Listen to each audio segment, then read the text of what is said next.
Good playoff weekend, everybody. Playoff Sunday. Hello and welcome to Madden NFL 24 and a special series here. It is the What If universe where I did this last year. We pull some of the hey, what if blank team won or what if blank team lost, and it changed the formatting of the playoffs.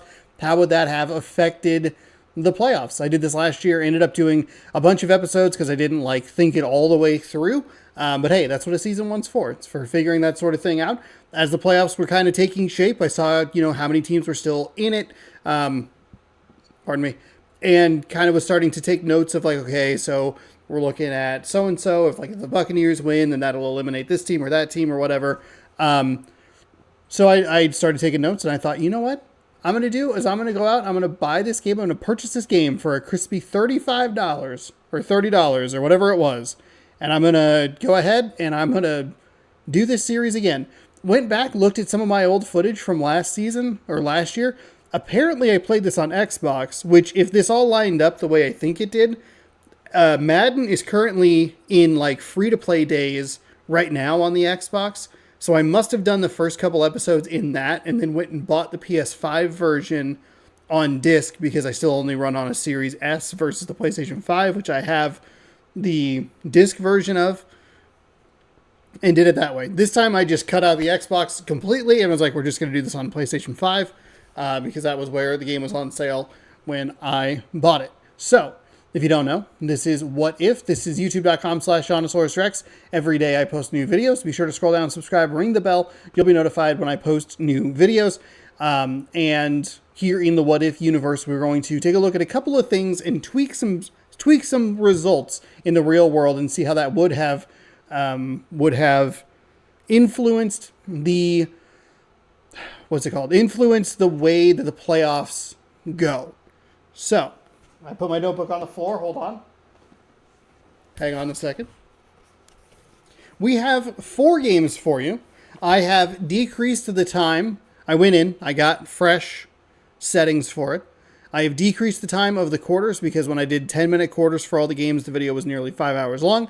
So we're going to cut it down to, I believe I have it at 7 minutes right now, which cuts 3 minutes out of each game, 3 minutes out of each quarter, which cuts 12 minutes out of each game, which hopefully will make this a reasonable length video. However, if any sort of game gets out of hand, we had one last year where the Cowboys were just beating the crap out of the Giants.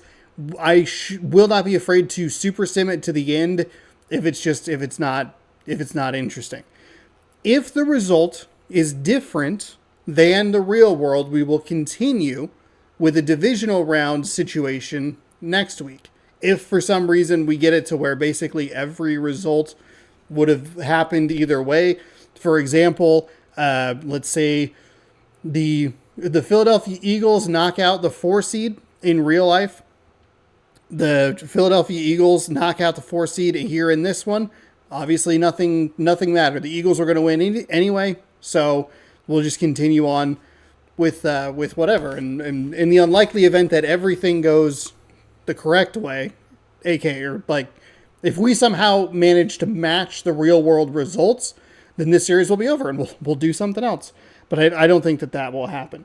Today we're going to take a look at the NFC side of things because it's actually much simpler than the AFC side of things. I need to tweak some things around where basically I have 4 games for each video, but the AFC playoff results are interesting in kind of how they, how the Kansas City-Miami game could have flipped who goes where. So I might take a look at that in a little bit different, but I have to worry about that tomorrow. Today here in the NFC, though, like I said, we're going to take a look at 4 games.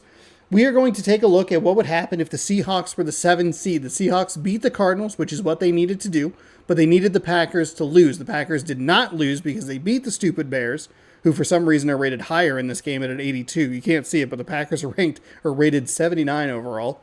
Boo. So, what if Green Bay lost? Seattle wins. They are in the playoffs. We'll take a look at that. It'll be Seahawks-Cowboys in game number 1. Then we're going to take a look at, and this is a very unlikely scenario, we're going to take a look and see what happens if, oh, I have this written incorrectly. I apologize. Hold on. Game number 2 is going to be, hey, what if the Saints won the NFC South. They clobbered the Atlanta Falcons in week number 17. All they needed to do, well, all they needed for them was a miracle in any sort of offense from the Carolina Panthers to knock off the Tampa Bay Buccaneers. The Buccaneers managed 3 field goals, and that was it, and they were able to get themselves into the playoffs. So we'll take a look at, hey, what if the Carolina Panthers were able to beat the Tampa Bay Buccaneers, and then the New Orleans Saints would have been in the 4 seed. We will also take a look at, hey, what if the Falcons somehow managed to win? What if they didn't get their ass absolutely clobbered in the second half of that football game, managed to win, and the Buccaneers managed to lose? So we'll take a look at that. We'll flip the 4 seed into a couple of different spots because everybody was in contention going into that final day. And then finally, we're going to take a look and see what happens. What if the Saints were the number 7 seed? Saints won their game. They needed both the Seahawks and the Packers to lose. So let's say the script gets flipped. The Bears beat the Packers. The Cardinals beat the Seahawks. The Saints would be your 7 seed. So we're going to take a look at two New Orleans games, 2 Cowboys games, and a couple of Eagles games. Seahawks and Falcons are the only teams that aren't repeated. So let's jump in here for game number 1, which is going to be Seattle taking on Dallas. So we'll go over here to the Seahawks, who no longer have their coach, which is kind of wild. Granted, it seems like it's more of a mutual thing. It's a very weird situation there. We're going for the Cowboys.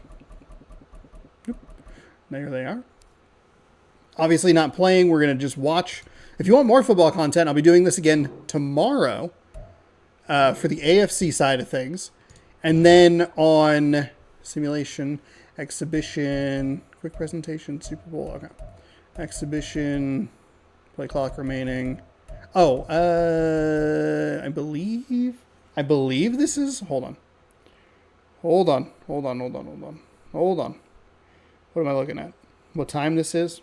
It probably doesn't matter because it is the Cowboys Stadium, but we'll check. Come on. It is 1:30 p.m., which I believe would be 4:15. Advanced game. I don't know if I have the audio here, so if it is a little rough, sorry about that. Hold on. I don't know how to get like a good screenshot.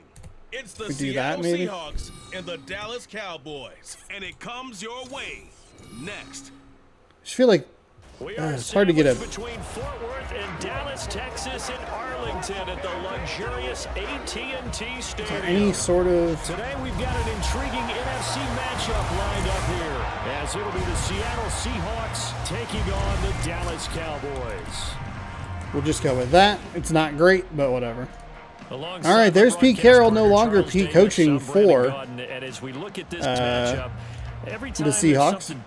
Looks like the audio's all right. I'll just ask you, what do you see here in this one? Well, Rembrandt, you've given me a pretty blank canvas to focus on. What are we doing? We're doing this. I think I'm going to go with this. Don't.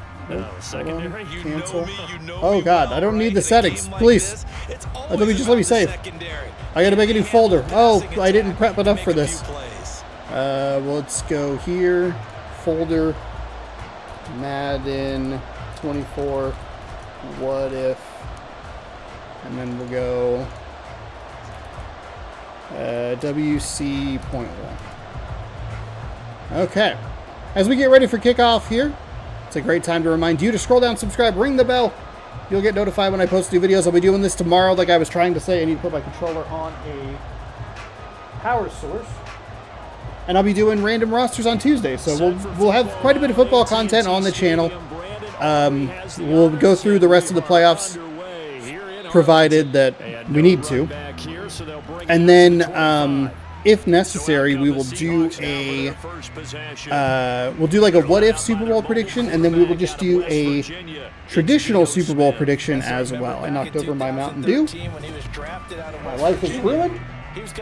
Everything is awful. 4,000-yard seasons for the Mountaineers. We'll put it over by the window so it's cold, so it cools down. By the way, it is absurdly cold here. -9 degrees here, as we are getting an Arctic air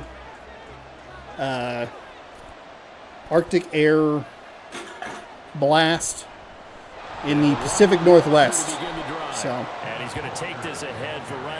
that'll chill it. It's nothing compared to apparently what's going on in Kansas City tonight, where Andy Reid has icicles on his mustache. Wild. Not much of a run there, but the Seahawks getting to wear their home uniforms because Dallas likes to wear white at home. I hate it. Here's Smith. But whatever. Smith throws out to the side. They're going to lose 2 yards on that. Geno Smith, a perfect 1-for-1, but loses 2 as he throws to Walker, his first reception of the day. They secured inside, took away the cutback. The sideline's there, so you can only go so Maybe far outside. I might maybe turn the commentator audio down. The 12th man, Sammy sideline, right? Sammy sideline. The 12th man's a Seahawks fans. Oh, a throw over the middle. He's got, oh, who is that? He's got a gain of 8, but they needed 9. Fant coming up with his first reception of the game, but he just could not get the line to gain. He was right there, but good defense by the Dallas Cowboys to make sure he doesn't get the marker. Really good job keeping the play in front of them, and they force a 4th down. Okay, so the punt is away. Seahawks' first possession is a 3-and-out. Nice punt, and oh shoot! I want to take that off. Is that an option? It's been a lot of fun watching him advance in his career. Has it been fun to watch him advance in his career? I don't think so. He's conclusively answered that question. In addition, let me see if I can pause this game. I would like to turn the momentum meter off. I should have done that. The momentum meter fundamentally breaks the game. So Prescott of the Cowboys now with a 1st and 10 at their own. Can I not pause it? I, for some reason, cannot pause the video game. That is, oh my goodness. Dak Prescott getting blitzed by Wagner. He gets crushed for a loss of 7. It'll be 2nd down and 17 following the nice sack. Okay, partner, a couple points of interest right here, all right? Offensively, we see that they came out throwing the football, but maybe more importantly, the blitz that came defensively, they got right after it. So 2nd and very long here. They'll go with a run. He'll try to bounce it off the right side, but nothing. Well, okay, he'll get a couple yards. Pollard 1 rush, 2 yards. I will try to turn the momentum meter off. Remember to turn the momentum meter off. 3rd and 15 to be exact. We always know that for he is tough the in next run game. support, and I think the way that he gets there is he understands what an offense. I can't believe I can't pause a video game. A great job of scouting That's wild. prior to the game. Prescott dropping back, throwing over the middle, and the Seahawks defense is going to give up a 3rd and 15, and this is a monster gain up the left sideline. 10, 5, and he'll get stopped inside the 5 at the 3. That is a ginormous breakdown. That's like an indescribably big breakdown in the secondary. I'm surprised Seattle did not bring any sort of pressure. Is that Gallup, I believe? He got past the secondary. Terrible defense by Seattle on a 3rd and very long. 1 reception, 86 yards. And it's 1st and goal. That's about as long a non-scoring play as you're going to see from inside their own 10 to 1st and goal. Here the run, right side. Seattle has it defended pretty well. Pretty brutal tackle there. Got the legs up and splatted him on his back.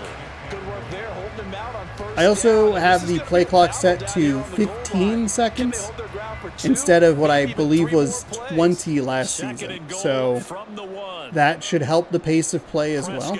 Prescott to the end zone, touchdown Cowboys. And Brandon Cooks picks up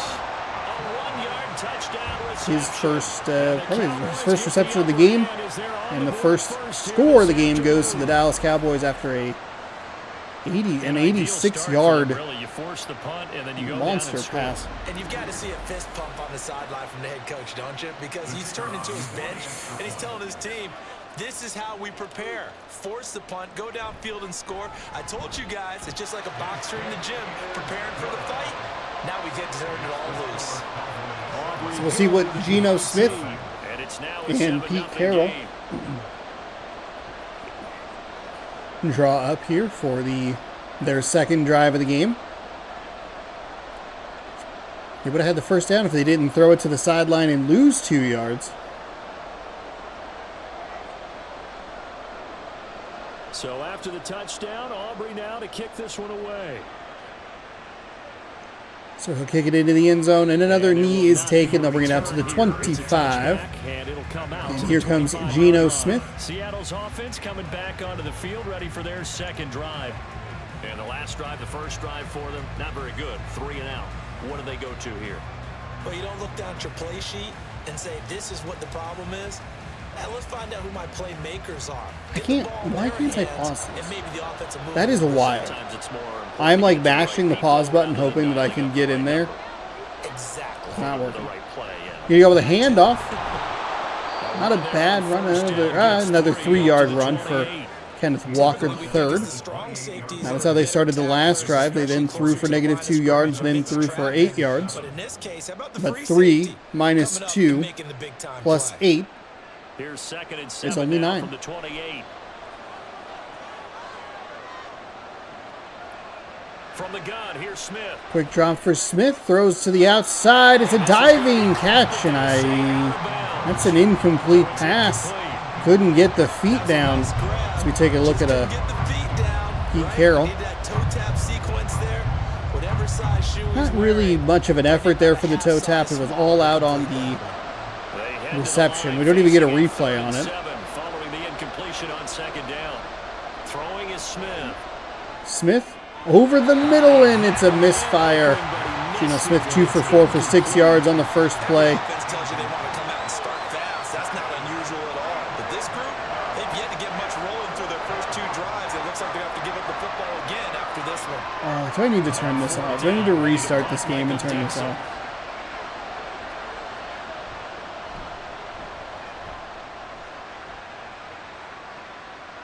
Well, Seattle's defense actually did a pretty good job there at the start, and that they gave up the 184-yard pass. We'll see. We'll see what happens here.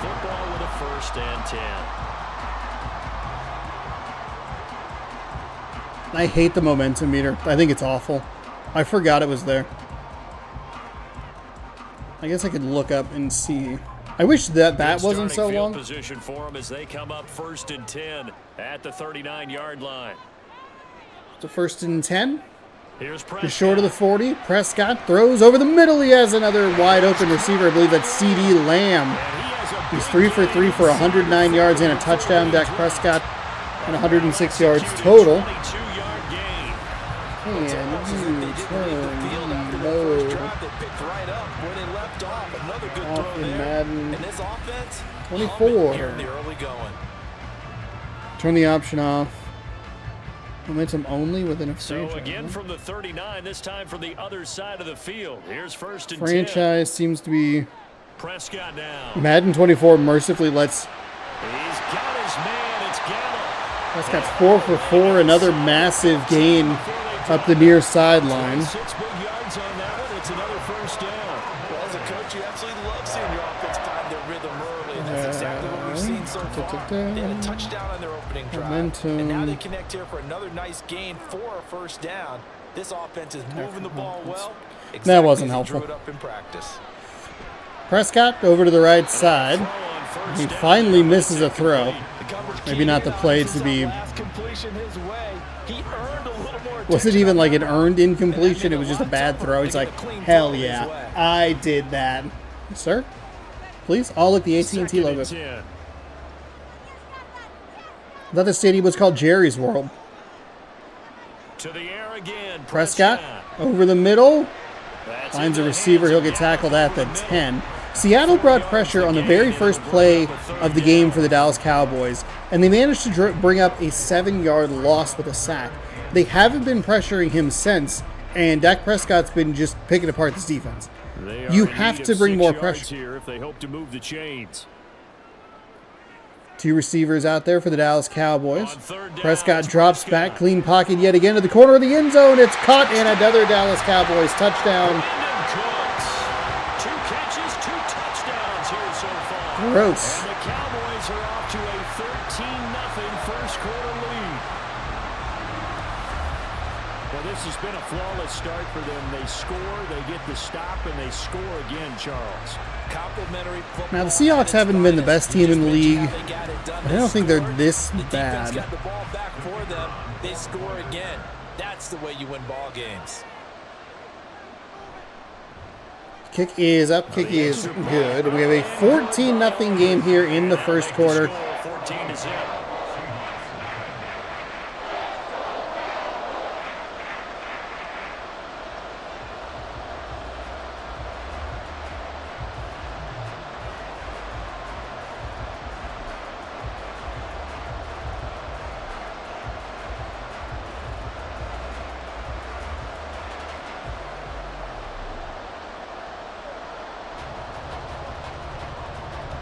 So after the touchdown, Aubrey now to kick this one away. So the kick is away, and he'll take yet another knee. He thought about it. He thought. I forgot about the bad camera angles in this game.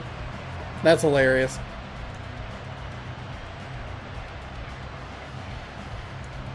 Here's the Seattle offense ready to get this drive underway. Not only are they in search of their first score, they're in search of their first down in this ball game as they come up 1st and 10. Play action pass. Gino over the middle, and that one is another errant throw. I think he's got to be careful not to force anything into coverage right there. There weren't really any throwing lanes, but the best part for him, he's got 2nd and 3rd down to fall back on.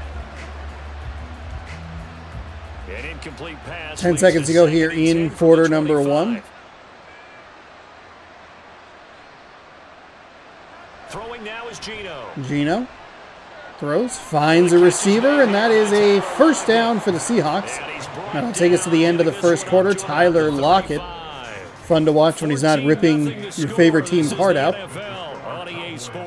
We have a 14-0 game here. Not a great start for the Seattle Seahawks, but we'll let this play out. If it does get out of hand, we will super sim it. Actually, no, we can't super sim it because I can't even pause the game. Oh, no. Walker now on 1st and 10. And he is going to be stopped cold behind the line of scrimmage. He'll lose a yard there, and it's 2nd and 11. Plays like we just saw there. That's why they're up right now. And the defense, they're doing their job. Yeah, it starts with the guys up front. So when you talk with GMs who are putting together a team, maybe we just call it a forfeit. I don't know. I probably had this problem last year and just forgot about it. Oh, there's a nice catch on the sideline. He's going up for a big gain. He's going to get tackled inside the 15. Is that Smith and Jigba? 52 yards. It is Smith and Jigba. 68 passing yards on the day. Smith with a nice throw. Great footwork on the sideline. And a terrific job to get up the field. This might be worth challenging. It looks like he could have stepped out of bounds. But it does look like Mike McCarthy having a bit of a problem with his fingers going through his hat. McCarthy coaching against the Green Bay Packers in the wild card round this weekend.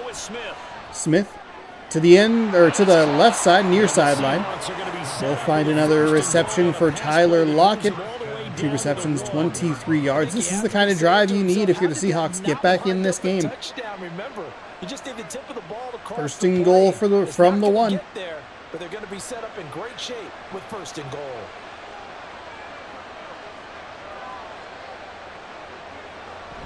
Pitch to the outside, blocked pretty well. Walker tries to get the edge, but nice defense by the Dallas Cowboys, and Bell coming up with the tackle. Also, hopefully I didn't mention this earlier, but hopefully the rosters are correct. It's not a perfect science. It's just a what-if universe. If you'd like to watch more, I'll probably throw all of these in a playlist. We're going to run right up the middle. He'll pick up 2, and they're right back where they started. Whoa, 3rd and goal from the 1-yard line. What happened? Everything was like completely still, and then his mouth just kind of moved like he was chewing on some gum. Honed in and stopped them. Mark that down for a win in the Seahawks defensive column. from the 1 yet again. 3rd and goal. Going to go with a handoff. He'll be stuffed. It's a goal line stand for the Dallas Cowboys defense. And that's what the Seahawks should have done back in the Super Bowl that they lost to the New England Patriots. Defense didn't budge on 3rd down. Now what are we going to see on 4th? What do we see on 4th down? I don't think a field goal... I mean, a field goal gets you points, but this is what you want. Go for it. 4th and goal. Going with the fullback, and he can't get it. He can't get it. 4 straight stops for the run game. And an absolutely disastrous series of events there for the Seahawks. 1st and goal from the 1. 3rd and 4th and goal from the 1. And they just cannot get the ball across the line. Brandon Cooks, 2 targets, 2 receptions, 10 yards, 2 touchdowns. They are all the way back on the 1, so it's only the 2nd quarter. Safety? Let's get it later on. I want to keep this team up. I don't want them to feel like they've let everyone down. Positive. See if the Seattle Seahawks switch their defensive idea, I guess. Their defensive... Oh, God, from the shotgun, huh? It's an interesting call. They're not really bringing pressure. He barely gets out of the end zone. He bounced off his own lineman like twice and still managed to pick up 4 yards. The Seahawks not showing any signs of changing their defensive concept. I thought I would come up with the word there. I didn't. They are not bringing pressure. This is where you want to be aggressive. Force Prescott into a mistake. Try to pick up a safety. It took, is it Pollard? Took him a long time to get out of the end zone. And they've given up 9 yards on the past 2 runs. 4 on the first, 5 on the second. So take a look at Drew Lock, who came in, won a game against Philadelphia. 3rd down and 1. Seahawks content to send 4. They bring a little extra pressure. Doesn't matter. The Dallas Cowboys have an excellent offensive line, blowing open the hole. And that's a monster run. Why can you not pause this game? Madden, you're the dumbest game in the world. 2 minutes to play, 1st half. It's 14-0. Can I, do that? That doesn't help. Little screen play to the outside.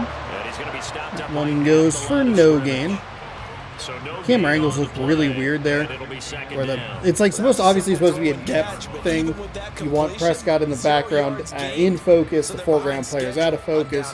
But he just looks really odd. Get it to him, he can make a man or 2 miss, but that window closed quickly. 2nd down and 10.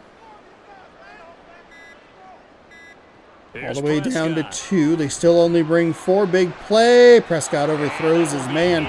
And that's good news for the Seahawks, who can get off the field with 1 more stop. Maybe a timeout usage. Try to get the ball back. They'll have good field position.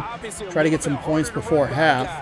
Going to be curious to see if the 3 points that they passed up comes back to bite them later in the game. Would have been an easy chip shot field goal. Prescott over the middle. It's in and out of the hands, and that saves the Seahawks a timeout. If you're Dallas, and by the way, this is watching Mike McCarthy coach for all you Dallas Cowboys fans who are watching this game, it will infuriate you. It will drive you irate. You'll just go, what are you doing? What's happening? If you're the Cowboys, you run the ball on 3rd and 10, and you force them to use a timeout.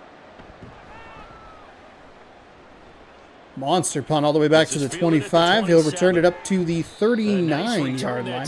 It's 1st and 10, 63 seconds on the clock. 3 timeouts for Geno Smith and the Seahawks. And they're in a bind early here, down 14-0. The defense has settled down a little bit. They got some positives on the offensive side. To the rest of your team, you want to make sure that they stay positive. But at the same time, you're wondering, how are we going to move the football? What do we have on this play sheet that can work? Get back to basics. Smith dropping back, throwing towards the sideline. Smith in Jigba. Picks up 5. Still He gets second out of quarter, bounds you get points on smartly. the board here. I think you're feeling okay. His second catch. This one Unlike not the quite stupid as play in the dynamic Packers as his game right first. before half, where And he it's got pushed second out of down. bounds backwards. They missed an opportunity for 3 points. They still won the game anyway, so it's fine. Now a We're play going to go with a fake. play It's action Smith. pass. Smith steps up, fires, far sideline again. And that time it is again Smith in Jigba. With that much spacing, I figured it was Tyler Lockett. Seattle will take a timeout, their first of the half. As the clock stops here with 46 No seconds disrespect remaining in meant the first towards half. Smith in Jigba at all. But when you have watched Seahawks football with Russell Wilson and Tyler Lockett, and you see a dude that wide open, it's like, oh, Tyler Lockett, breaking hearts. Start to put together some drives. This offense finding its legs now. Here's another 1st and 10. Now Gino. Clean pocket, beautiful throw, and that time it's Tyler Lockett. Those kinds of throws especially, where Wilson would just perfectly arc it right into Tyler Lockett. Those are like the dream connection you hope between like a quarterback and a receiver. Had it in Green Bay with Devontae Adams and Aaron Rodgers. You have it in Cincinnati with Jamar Chase and Joe Burrow. F it. So-and-so's down there. Smith. Back across the field, overthrows everybody. Looked like he took a hit on that one as well. 10 seconds to go here in the second quarter. They did not take a timeout after that last play, so they burned a bunch of time. And that play would not have been great. 7 on second and goal. Second and goal, single back formation. Smith, quick throw to the outside. And again, Just shy of the goal line as he's out of bounds. he has Lockett. He has a receiver who's getting close to the goal line. But the Dallas defense comes up and does a very nice job to stop him short of the goal line. Strong open field tackles, and they will just kick the field goal here on 3rd down and goal. I would take a shot to the end zone, especially with 2 timeouts. Just make it a quick play. But it is up, it is good, and it'll be 14-3, barring a kick return for a touchdown as we head into the half. So a conservative decision there, but it does put him on the board. It's an interesting decision. Seattle did lose a game earlier this season to Cincinnati because Pete Carroll went for it on 4th down when he should have kicked the field goal, which forced his hand later in that game. Under 2 minutes, where he had to go for it on 4th down because instead of being down 1 or 2, he was down like 5 or something like that. It was a weird score. If he had kicked the field goal, it would have only been down 2. Could have just kicked the field goal. Potentially would have won the game. Instead, they lost because they had to go for it on 4th down. And that win or loss could have actually put them in the playoffs. If everything else goes the same way, wouldn't have ended up affecting Cincinnati. Joe Burrow out for the season, but the Seahawks could be playing the Cowboys for real right now if you win that game. Of course, they do have 2 very close wins later in the season that very easily could be flipped. Downtown Orlando and our EA Sports halftime reports. It's fun to think about. It's why I like doing this stuff. I find it interesting, and so I commit $35 and hours of my time to figure out what would happen. We're halfway through this one, and it is 14-3 as we take a look at the Dallas Cowboys, who will get the ball to start the second half. Seattle's done a good job to kind of tick that momentum meter away a little bit.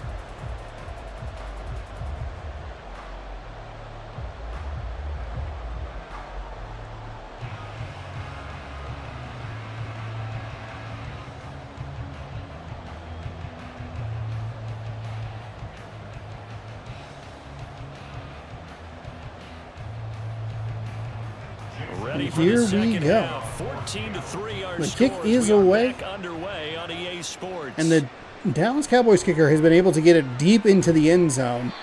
The Seahawks kicker, well short of the end zone. It doesn't really matter because the starting field position is about the same, 25 versus the 26-yard line. This offense set to begin the 3rd quarter, and Charles, if they had a checklist of things they So let's see if the Seattle Seahawks change their defensive philosophy, which is the word I've been looking for, and see if they actually bother to send some pressure. Again, first play of the Dallas Cowboys, the first play for the Dallas Cowboys offense was a 7-yard loss on a sack. And the Seahawks have just not brought pressure. They're going to try a run off the right side. Pollard has 6 rushes for 25 yards with Wagner in on the tackle there. Back after a season or 2. I forget how long he was gone down in Los Angeles, but did come back to the team. Going to be very interesting to see what Seattle does this season. They feel like they're still a good team. They're still a competitive team. They're still in it. I was talking to my mom about it recently, and I was telling her that, like, man, I really have gained a lot of respect over the last couple of seasons for what Pete Carroll for Seattle and Mike Tomlin, who I've always liked the two guys as coaches, even if I hate the Steelers. What Tomlin and Carroll have done for their respective franchises in keeping them competitive when they're kind of their big star quarterback leaves. Roethlisberger, for all of his problems, won 2 Super Bowls for the Steelers. Wilson went to 2 Super Bowls with the Seahawks, winning 1, losing 1. They lose those players, and they're still competitive. They're still in it down to the very end. You look at the stat, and Mike Tomlin's been a coach since 2005 or whatever it was. Maybe a little later than that. But Mike Tomlin's been the coach for over a decade. Never posted a losing record, which is unbelievable how he is able to get so much more out of his team than what is on paper. Which is why the games are actually played and not played on paper, because otherwise you wouldn't have the stats to play the games on paper. Whatever. But it's incredible. So we'll see. It'll be interesting to see what Seattle wants to do. Play fake. Play fake, rolled out for Prescott, fires and hits his man, number 87. That'll be a pickup of 6 out to the 47-yard line. Good open field tackle. Ferguson with the reception. Jordan Love, kidding, but Love on the tackle there to bring up 3rd down and 4. Now gives a much better opportunity to convert on 3rd down. Here is 3rd down and 4. Now Prescott. Oh, and another busted coverage, and I believe that's Gallup again. I don't know if it's just whoever's calling the plays. I believe Mike McCarthy calls the offensive plays. Traditionally, he did in Green Bay. I don't know if that was like a thing. I don't know if that's like just an excellent play call against that defense, or if Gallup noticed what was going on and had such a good connection with Prescott that they kind of knew, they saw the same thing, they're on the same page. Kind of chemistry is, again, that's the dream. It's another big breakdown for the Seahawks defense on a 3rd down. And it gives the Cowboys a 1st and 10 inside Seahawks territory. They'll go with a play-action pass out to the sideline. Number 40 has it. He'll get pushed out of bounds just inside the 30 at the 29-yard line. I do have to admit, I like it when it all comes together. When the top part with the reception there. Right? 2nd down and 6. I gotta turn the heat off.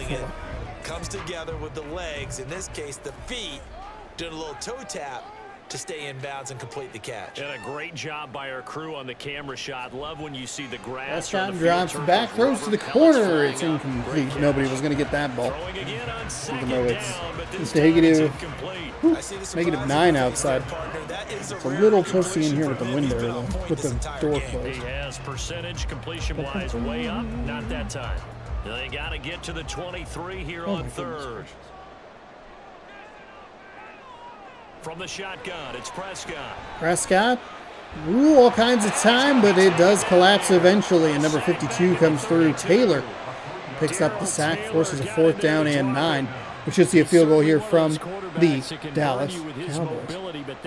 They didn't even bring pressure that time. They were just a good job by the Seahawks defensive line to get to the quarterback. But they were still able to continue to bring such strong pressure without letting kick is up and kick is good. So 17-3 here. Trying to reload the scores. Houston clobbers Cleveland 45-14. And Kansas City ends Miami's season in frigid conditions in Kansas City 26-7. Whether 6 points or 3 points, take everything you can get. Keep maneuvering, keep adding to it, keep making it difficult. Hey, the Boston Celtics are a really good basketball team, huh? I feel like every time I'm looking at the like the score app and the Celtics are playing, they're scoring like 140 points. It's absurd. So after the made field goal, back out is Aubrey to kick this away. So that was a big, long drive for the Dallas Cowboys. That was the first drive of the third quarter. We're only doing the 7-minute quarters, so a 4.5-minute drive. Come away with 3 points. Big third down conversion in there. And their deficit a little wider now than it was at halftime following the field goal a moment ago. But the goal is still the same because you know they want to come out, establish a rhythm in the second half, and get going. Make no mistake about it, though. Kicking field goals, not in their game plan. They need to get the ball in the end zone. Now Gino Smith short drop. This is Fant on the Fant picks up the Fant picks up a reception. It'll go for a gain of 4. Seahawks offense just has not been able to do anything here throughout this game. They have a couple of big plays. One of them was capped off with 4 straight stops in the run game. The other one, they ran a little low on time, even though they had timeouts to work with. Now Smith throws out to the flat. Nice adjustment by Walker. He'll pick up 3 yards on the reception. Ball a little high from Smith, but still a good catch. I know it was a gain, but you have to sense probably a little bit of disappointment there because when it's out there in open space, I think they expect to get more out down of the in play, 3. Especially when you're getting it to your guy out of the backfield. You're expecting him to be able to create something, be a little more shifty. Yeah, no doubt about it. Good open field tackling. Held it to an okay. Nice job by Fant to make sure he got across the line, or at least got the ball across the line. And pick up a first down, and Seattle has to come away with a touchdown on this drive. We're approaching quarter number 4. If they've got good hands, then of course they're a dynamic target. But one other thing is they're right in the sight lines of a quarterback. On just time is going to become a factor real quick here. Handoff up the middle. Runs into a Dallas defender. He'll pick up 2. 2nd and 8 coming up. Well, they still have time to get him established, but in my estimation, they've got to pick up the urgency here. They've got to get quickly in and out of the huddle and run off a bunch more plays. From the 38 now, here comes 2nd and 8. See if we get the snap before the quarter ends. 3, 2, and we do. Final play of the third quarter. Smith had the crossing route way earlier. Trying to maybe pick up something big down the field, but you got to give Metcalf just an extra step or 2. Get that ball out of your hand just a second earlier. You can try and turn it upfield, make a bad miss, maybe turn that into a big play. Instead, it's a small gain, 4, and it'll be 3rd down and 4 as we begin quarter number 4. 17-3 our score here in Dallas. To begin quarter number 4. And the Seahawks on 3rd down. They've only converted once. Another big 3rd down and 4. This is 3rd and 4. Well, another big 3rd down. Back to throw, Smith. Smith over the middle. He's hit, and the ball is jarred loose out of Smith in Jigba's hands. That'll bring up 4th down and 4. I think if you're Pete Carroll, I think you go for it here. Smith and Jigba's been real good today for the Seattle Seahawks, but could not come up with probably the biggest catch of the game. Oh, Smith missed his man, and that'll turn the ball over. The Seahawks offense has just not been clicking consistently in this game. 2nd, 4th down failure of the game for the Seattle Seahawks. Here in a 2-score game could not come away with anything there on 4th. And while we know they're a little bit Smith just rushed him a little bit. Check out of this game. You and I have called a good number of games over the course of our career where we've seen these types of situations. Teams get the ball back, and that miracle does occur. So they can't let that dream go just yet. They have to get stout on defense here. Yeah, right now really hoping for a turnover. Now a shotgun handoff to Pollard. Handoff to Pollard. Picks up 2. He'll go to the left side of the line. Only 28 yards on the ground for the Dallas Cowboys. The problem, the difference between these two teams have been the big plays for Dallas were paid off by touchdowns. The big plays for the Seahawks were paid off by a field goal and a failed 4th down and goal. These guys like to run. The best runs for the top running back.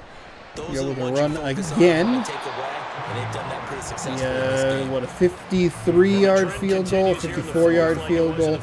So it's big not only for Seattle to get off the field on this play, but to not give up too many yards and allow another field goal attempt. You want to try and stay down by just 2 touchdowns, not a 3-score game. Bottom Empty line backfield is, for he takes care Prescott. of the ball well for them, so they'll keep handing it to him. Prescott He's going to throw it, and CD Lamb comes up with the reception. And he will have a Cowboys first down as they're able to get the third down conversion. Second reception of the day for him. 37 yards through the air. Because to me, this Diggs drive with is 2 what is known as tackles. a put-away drive. You score here, that might put this one to bed. I like the fact that they're playing with confidence and not playing with fear. A first down throw for Prescott throws. It's Lamb. Touchdown. To Lamb. Touchdown, Cowboys. Seattle defense is not playing well in this game at all. And the Cowboys have pretty well put it away here in the fourth quarter. I can't pause the game to get out of it. I guess I could just quit the thing, but at least if it's super simmed, we can see if they made a run at it at all. Yeah, turn that stupid momentum meter off. Who wants this? Who honestly wants the momentum meter?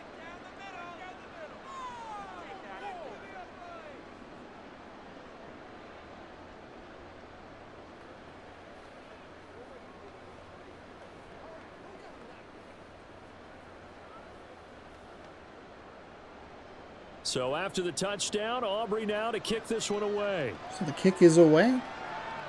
Oof, all the way to the back of the end zone. Run back here, down to a knee, and this drive will start at the 25. So weird. Both quarterbacks run out with the same Charles, animation. We know that this offense is aggressive. We saw that last drive. They went for it on fourth down, didn't get it. Then they give up the touchdown. So now you feel like they really need to respond here. They certainly do, but let's face it. Sometimes when you take that risk, you understand if you fail, a little more onus goes back on your ball club to try and pick themselves back up. Smith drops back, throws over the middle. That one's caught. And they'll give him the first down. Smith in Jigba again. He's been, for the most part, the sure-handed man. Just could not come up with it on third down, and then an overthrow on fourth down. Wasn't even for him, but rule out the comeback, but certainly some kind of a moral victory to be had if they can get a few more points to close things out. Big change here for the Seattle Seahawks, who completely flipped the play there. 6 seconds on the play clock. Smith takes the snap, throws, and it's dropped. And I believe that was Smith in Jigba again, right as I complimented him. Comes up with another incomplete pass. Second down and 10. No points allowed since the break, and you can add another incompletion to the total number that they forced in this runaway contest. To throw on second down is Smith. And that one too far in front. He couldn't reel it in. It's incomplete. At this point in the game, they've got to continue. Not a great throw from Geno Smith. Completely overthrew his intended target. And it'll be third down and 10. Now they face a 3rd and 10 after back-to-back incompletions. Throwing now is Geno. Geno, open man, clotheslined around the 50. It's Tyler Lockett. 5 receptions for Lockett. Seattle has a good receiving corps. Between Lockett and Metcalf, who hasn't played much of a factor in today's game, but Smith and Jigba's been good in this game. I don't know how good he is in real life, but solid receiving corps in Seattle in a way that I either just didn't realize or kind of forgot. Smith steps up, finds a lane, runs for it. He'll pick up 9 as he hits that quarterback slide. Tucking it and running, so it'll leave him with 2nd and a yard. I like how he hung in there and went through his progressions, but eventually his internal clock went off and told him it was time to make a run for it, and he ends up sliding down with a solid gain. No huddle for the Seahawks on a 2nd down and 1 in Cowboys territory. Smith throws over the middle, caught. He'll get down to the 35-yard line. Smith to Smith in Jigba. He's at 98, and he's got a first down. They like going to him in the slot. He catches another one. I think this comes under the heading of until they stop him, why not go back to him? He has something going really well. Great working relationship with the guy. No huddle again. 3 minutes to go, 4th quarter. Seahawks down by 21, mounting a nice drive here. And, of course, as soon as I said that, they're going to call that a sack. Of course, as soon as I said that, Smith takes a huge loss of 11. Just got absolutely beat off the line on the blind side. Looked like he was going to try and block it in the back just to do something. But nothing he could do. Smith wanted to run out that way, but Dallas was in the way. Nicely done again defensively for the Dallas Cowboys. Read exactly what he wanted to do and where he wanted to go. Walker can't hold on to it. It's a good drop, saves some time, and it wouldn't have been a big gain in the first place. 3rd down and 21. You don't need all of it, but half of it would probably be good. Maybe 15 of the 21. Now Gino. We're going to go with a screen pass. Absolutely pancaked. But Walker took a pretty big hit when he got tackled. 4th down and 12 after the gain of 9. Might just end up going to the 2-minute warning here. It's 4th down and 12. Seattle's going to go for it, no problem. I forgot. Oh, we're going to get the 2-minute warning before we get to play. 24-3 with 2 minutes to go. So it's Seahawk football as we march toward a conclusion. They come up on a 4th down situation with things not looking particularly rosy. All right, they're going to try and keep hope alive here on 4th down. They're going for it. Here we go on 4th. Smith, 4th and 12. Gotta have it. It's intercepted. Metcalf was out of bounds. Ball maybe underthrown a little bit. Smith might have taken a huge shot. He teleported to the bench there. I don't know what's happening, if he's upset or injured.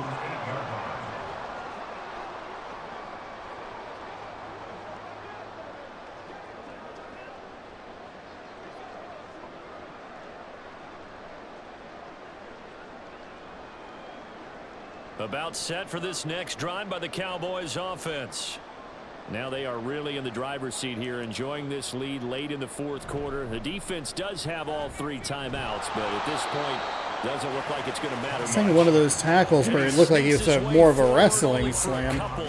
Legs up, driven into the ground. 2-yard gain for the Dallas Cowboys as they'll look to run this one out. And the clock should wind down a little further than 15 seconds to help us out. Here's a 2nd and 8.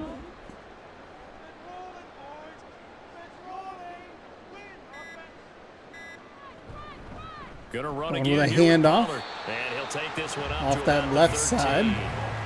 It's a 4-yard pickup there, and it leaves him with 3rd and 5. Well, so far, this game has gone the way the defensive coordinator had hoped. They've dictated things, and they've not let them run the ball very well at all. They gave up a nice game there. I doubt it'll back off their confidence. They've played so well throughout this entire game.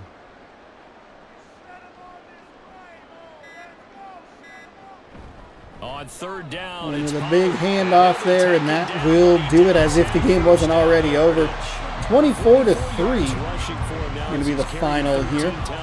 And momentum meter feels like this game has a bit of an asterisk next to it. I do feel like the momentum meter breaks the game. I don't know why we're seeing so much Drew Lock on the bench. That's very weird. And show up their biceps, because they're doing exactly what you just described. Manhandling the defensive front.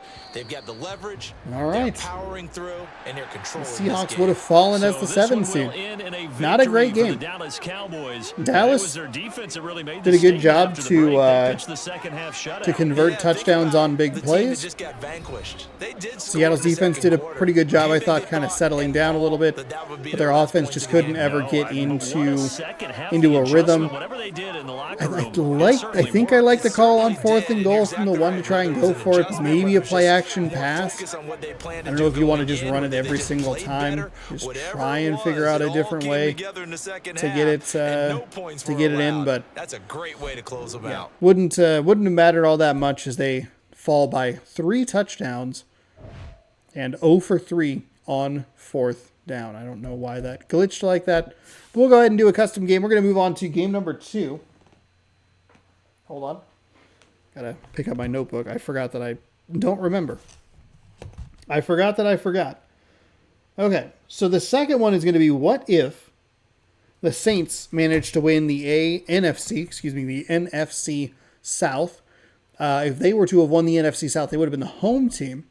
What they needed was for the Carolina Panthers to do literally anything on the football field that prevented the Baker Mayfield-led Tampa Bay Buccaneers to kick 3 field goals to win the game. So, yeah.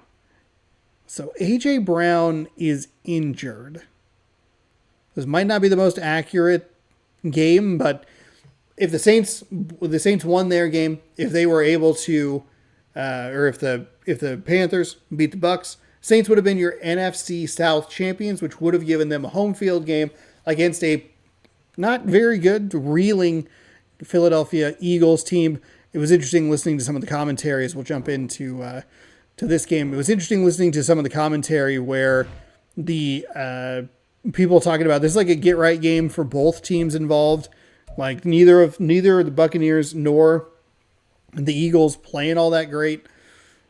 And so we'll see what happens. Let's check that score app again. This game is this is the Monday 8:15 game as we advance to the game.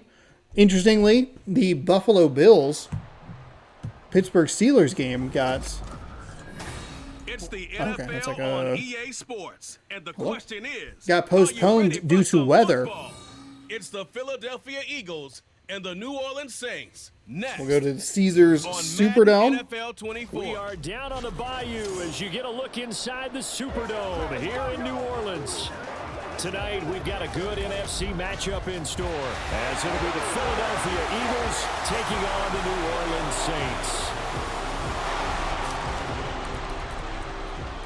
We'll get another Happy to be on hand. I'm Brandon Gaudin with Charles Davis. Another game featuring the your keys to the Saints. game, please. and another game keys are on featuring the the defensive Eagles side of the later ball on for throughout both teams, and the big one, this video. making sure you avoid giving up the big play.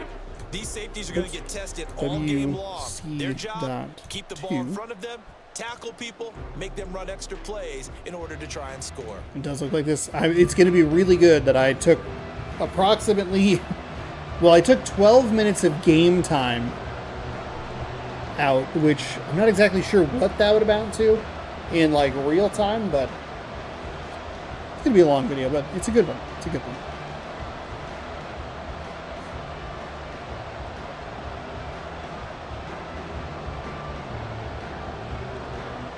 Game number. I should have put the Eagles in Kelly green helmets.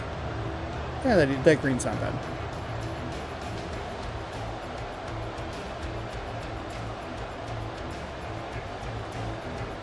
Here's the kicker, Jake Elliott, ready to get this one started. Elliott gets us underway. I forgot to Underway turn the from Superdome. flippin' momentum meter And off. no run back on the opening kickoff. It'll come out to the... I forgot to do it. Hold on, everybody. Just in case. What do you mean, please wait? So I guess technically the kickoff, whatever. It's fine. Oh. Hey, EA, maybe you stop putting stupid mechanics in your video games. Huh? You ever considered that?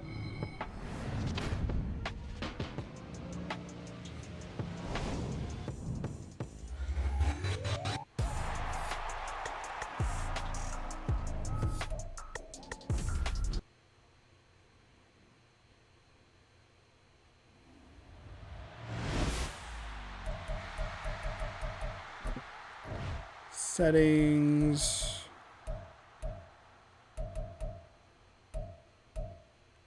Passing type. Oh God, where is it? Crossplay, accessibility, penalties, game controls. Oh, where is this stupid setting?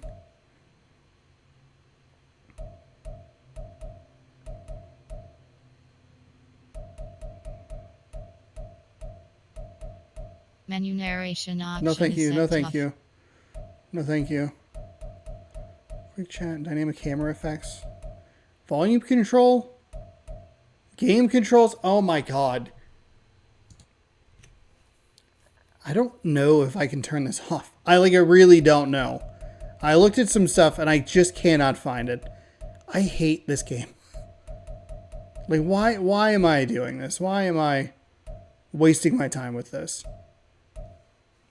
Pulse vibration, quick chat, master volume, audio mix, penalties. Chew.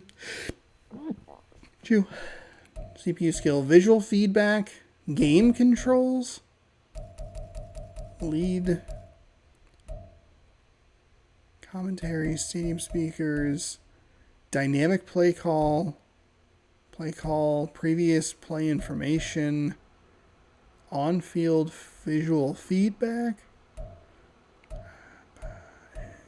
franchise, coaching tips, pre-snap, player names, camera toggle, passing cam, standard cinematic, traditional menu narration, enlarge controller, contrast, nothing. I don't see a setting to turn it off.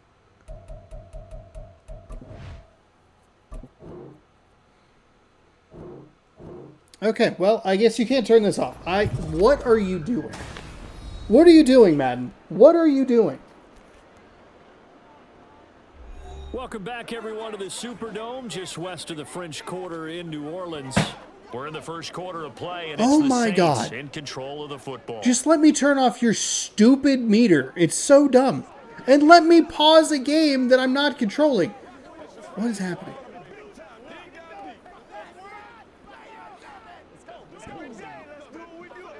Video game, are you okay? Is this just like, is it just broken? Okay, they're finally breaking the huddle. Wow, that was weird. That was very weird. First down and 10. Carr with a play action pass. He'll throw over the middle and find receiver number 12, whose name I don't know. Is that Coulson? That's not right. It's not right at all. Is it? Is it? Don't show him. The first play from scrimmage off to a good start for the New Orleans Saints. Which, if New Orleans wins this game, it wouldn't really matter. It would be. This would be a game that we'd have to take a look at through the rest of the season, or through the rest of the playoffs. They weren't even in the play. Well, yeah, they're not even in the play. Ended up only getting 4 yards on the carry. I think he had designs on that one being bigger.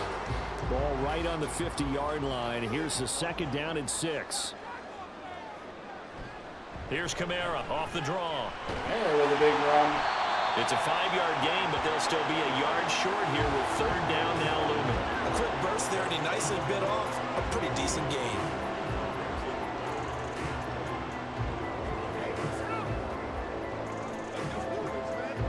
Third down and 1.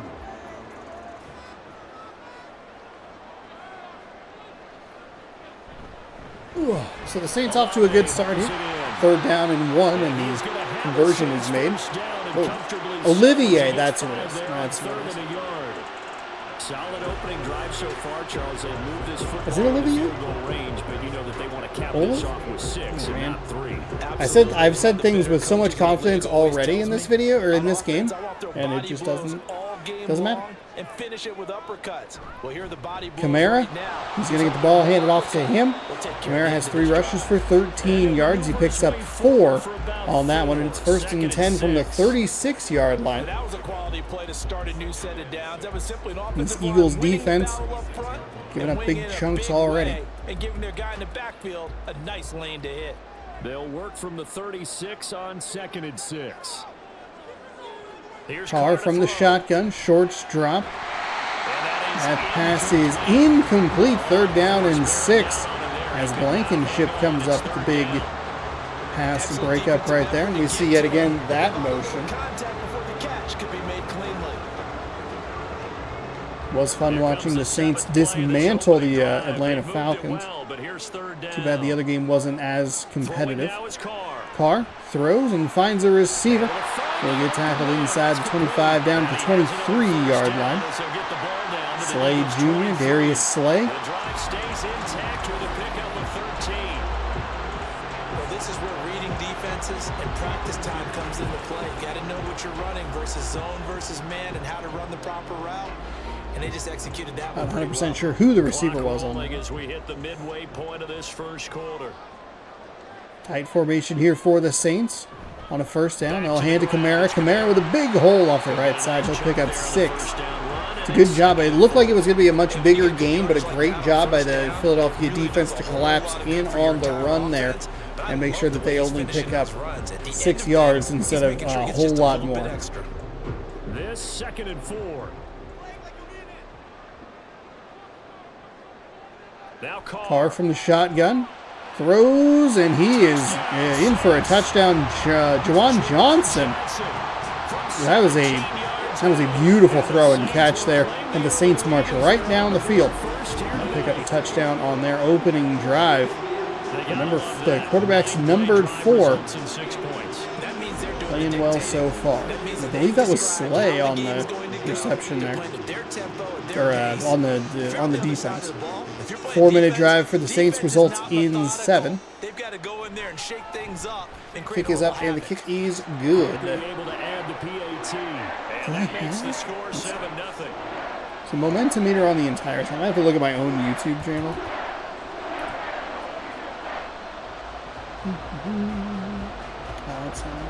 Actually, let's do studio. It's going to be a lot easier to find. While we get set for the kickoff.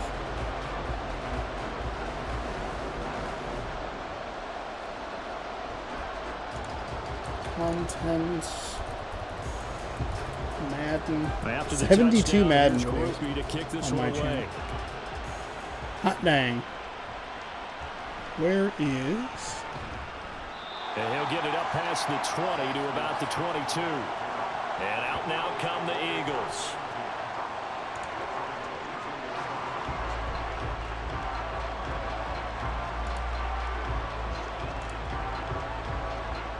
Oh yeah, it's on in the old one too. God, that sucks. Hurts and the Eagles come up here 1st and 10 at their own 22. They'll start on the ground with Swift. I guess you can turn it off in franchise mode, which is a positive, but I don't know. Sorry, CPU. Go ahead and settle back down to your regular thing. Hopefully, you didn't lose too many frames there. Sorry if it did. 2nd down and 7 for the Philadelphia Eagles, who look like a team that, I don't know, they just... They feel like a team that's about to be beat by the Tampa Bay Buccaneers. That's not good. There's a terrific grab there out by the 35-yard line. They'll go for 11 and a first down. DeAndre Swift on the reception there. Maybe a bit of a shootout brewing here in New Orleans. You know, prior to this game, I feel like they've got a good mindset going in. In fact, the discussion that we had with the coaching staff was, you know, we may give up some points in this game, so offense has to be ready. Hurts hands off and tries the left side. And try and keep us ahead. Swift picks up 1 on the run. Take a look at Nick Sirianni. So it's 2nd and 9. Nice run defense presented there, and what I mean by that is discipline. Carr guys filling the right gaps in on the right bench, holes, waiting for his next drive. And making a very nice play.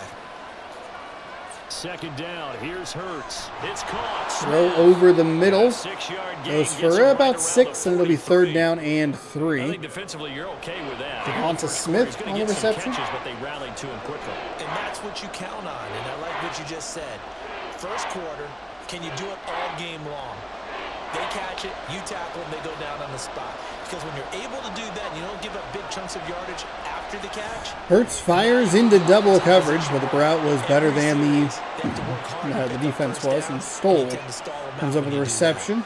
Pick up the first down right around midfield. That might be the final play of the first quarter here.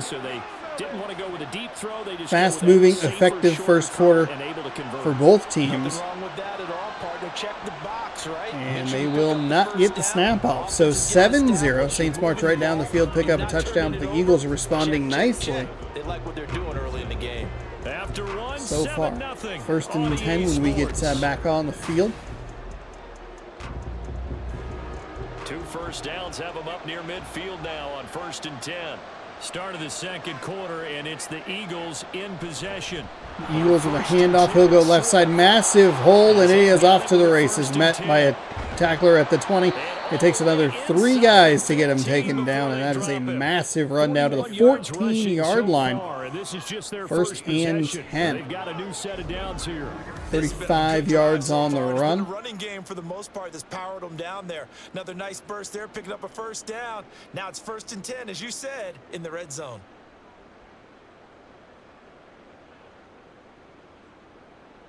Nice stiff arm there to pick up a few more yards. So how about this for field position after the big play? Inside the 15 now as they come up on 1st and 10. Hurts goes with the play action pass, or the read option, I guess, is actually what that was.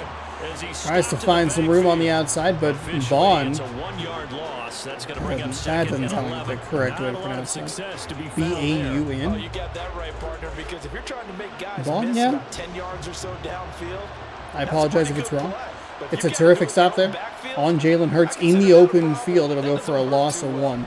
2nd and 11. They'll go right up the middle. Massive hold. He's met right around the first down marker. They get pushed forward down at the 3. Philadelphia starting to get things going on the ground. There's no better feeling than running right through a tackle. He's able to lower his center of gravity and turn his legs for a really nice pickup. 1st and goal, and a chance to get that initial touchdown right back. Swift. Hand off to Swift. He gets stopped at the 1. Saints defense trying to bend but not break and give up the touchdown. Another long drive. A couple minutes gone here in the 2nd quarter, and they took the last few minutes of the 1st quarter as well. Goes with, looks like the read option, and he tried. Looked like he was going to get tackled in the backfield, but instead he gets around the edge, and he's into the end zone for 6. And the Eagles are an extra point away from take a look at the replay, hopefully. You can see the D reads it pretty okay, but 53 just can't get him down or slow him down enough for the cavalry to get there. Shoulder tackles aren't going to do it. It's just going to propel him into the end zone for an even cooler looking touchdown. So the Eagles put on 6. The extra point is up and good. We are knotted at 7 with 4.5 to go here in the 2nd quarter.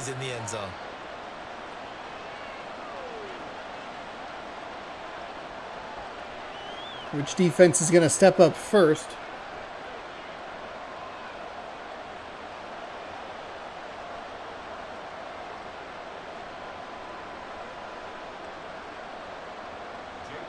Each team's had it. Each team has scored. 7-7 here as the kick's away. And he will take a knee halfway, 5 yards deep in the end zone, is a better way to say that. Come out to the 25, and we'll see what Derek Carr and this offense have for their 2nd possession. This offense, they just had to stand on the sideline, watch their opponent author a really impressive drive to reach the end zone.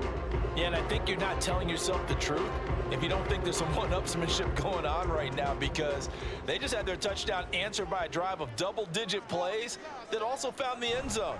Now, Carr with his play action pass, throws over the middle, tackled as he catches the ball. It's a gain of 7. 2nd down and 3, and that'll get the clock rolling. It's time for them to be good teammates right here. What I mean by that is possess the ball for a little while, get at least 2 first downs, give their defense a chance to settle down a little bit after they give up a touchdown. Hand off, Kamara trying to break to the outside, but it's a little clustered. Not a whole lot of room to work with there. Kind of ran into his own offensive lineman. Good job by the Philadelphia Eagles to not allow New Orleans to set the edge. Tried to bounce it back inside, but there was additional defenders in the way. I'm going to go for a gain of 1, 3rd and 2.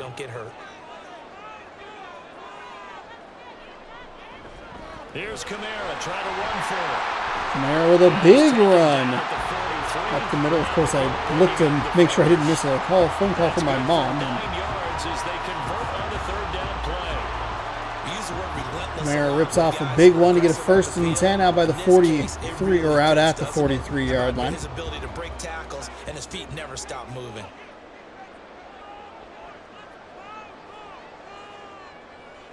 Carr directing traffic. Kamara again, a little shove from behind, got him off balance.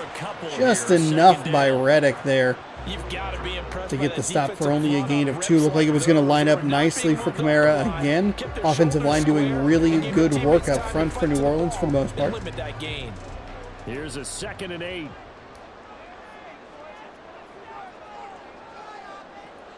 Carr from the shotgun. Throws deep down the right side, and that is caught. That is a monster catch by Perry out there on the near sideline. 1st and 10. I thought that was going to sail over him. Maybe get picked, but we hit the 2-minute warning. We're all tied at 7. Each team 1 possession, 1 score. Or 1 finished possession. Saints are working on their 2nd one well within scoring range. They're going to go with a screen pass. The rare misfire from Derek Carr. Good job by the Philadelphia Eagles to just get up the field, force the throw a little earlier than he wanted. Good job by Carr to not take a sack there. Throw it at the feet so it's not intentional grounding. After the incomplete pass brings him up 2nd and 10. Kind of the best results for both teams, it seems. Carr over the middle, wide open is Olivier. And he'll get it inside the 10 for a 1st and goal. Maybe you can spike the ball if it's not a touchdown. Penalize that man, game. This time he waits for his man to come open, puts it right on him, and they pick up a 1st down. Carr, Kamara is out in the flat. He's going to go to the other flat. Number 83 will get pushed out of bounds. 112 after the gain of 4. Johnson's 2nd reception goes for a gain of 4. Did I say that already? Can you tell I'm tired? Is it late? Am I recording this video with the last minute? I sure am. 2nd down and goal. They'll go with Kamara. Good job by Philadelphia, but much like when Philadelphia scored their touchdown. By the way, it's Jamal Williams. I apologize. Much like when Jalen Hurts scored the touchdown on the other end of the field. They get him in the backfield, but arm tackles aren't enough. Good job by Williams to bounce outside and get into the end zone for 6. So 2 possessions, 2 touchdowns for the Saints. They do leave a little bit of time on the clock for the Eagles. The defense can step up. New Orleans, if they can continue this rhythm on offense, might be able to get into the end zone and push this up to a 14-point lead. And he's got it. It's now a 14-7 ball game. What is happening? So a nice drive put The together. game's perfect, by the way. 75 yards in 9 plays. And it was Jamal Williams who ended things with a touchdown run.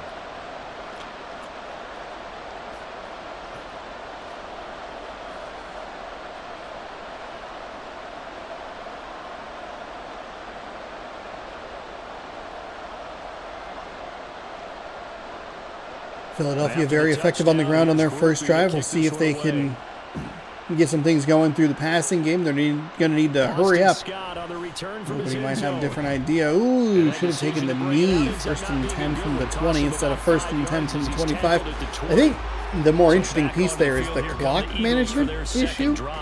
It's the 5 fewer yards and more time off the clock. It's a loss. It's just a complete and total loss. Yeah, this is exactly why you practice a 2-minute drill all through camp, and at least one. So 103, 3 timeouts. Seattle did not use their timeouts super effectively before the end of the first half. Potentially cost themselves some shots at the end zone.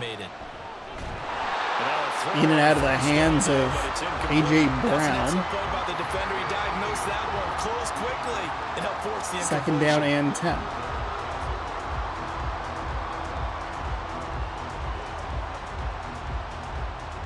After the incompletion, they'll try once more from the 20-yard line on 2nd and 10. Here's Hurts to throw. Hurts from the shotgun, throws over the middle. Knocked down right as he gets the ball. 7-yard gain, or receives it. Smith with his 2nd reception of the day.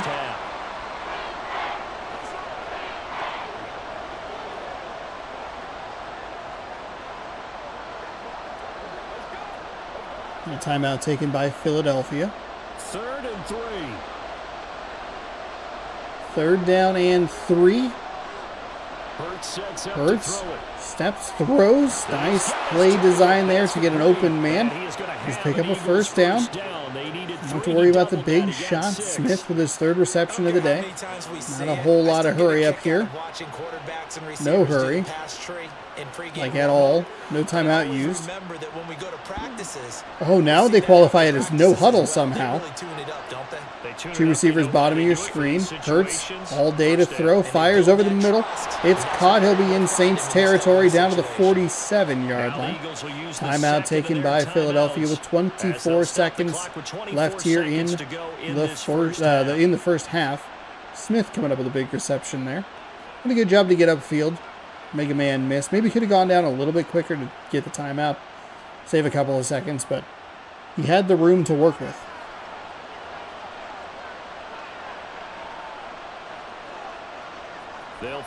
Hurts again. Short drop from the shotgun. Throws out to number 11. That is, he is actually going to be out for the game, so not 100% scientific. A.J. Brown picks up 11 on his first reception. Down to the 36-yard line. 19 seconds of a timeout for the Philadelphia Eagles. Yeah, well, there they ran into a 1st down. Executed it to perfection. On 1st and 10, it's Hurts. Throws over the middle, and this, I don't know if the Saints are playing prevent defense, but the only thing you're doing is preventing yourselves an opportunity to get a stop. I think the Philadelphia Eagles are going to waste a bunch of time here. Okay, they finally took a timeout at 4 seconds, but they should have taken it way sooner. The throws over the middle are unbelievably, shockingly wasteful on the clock.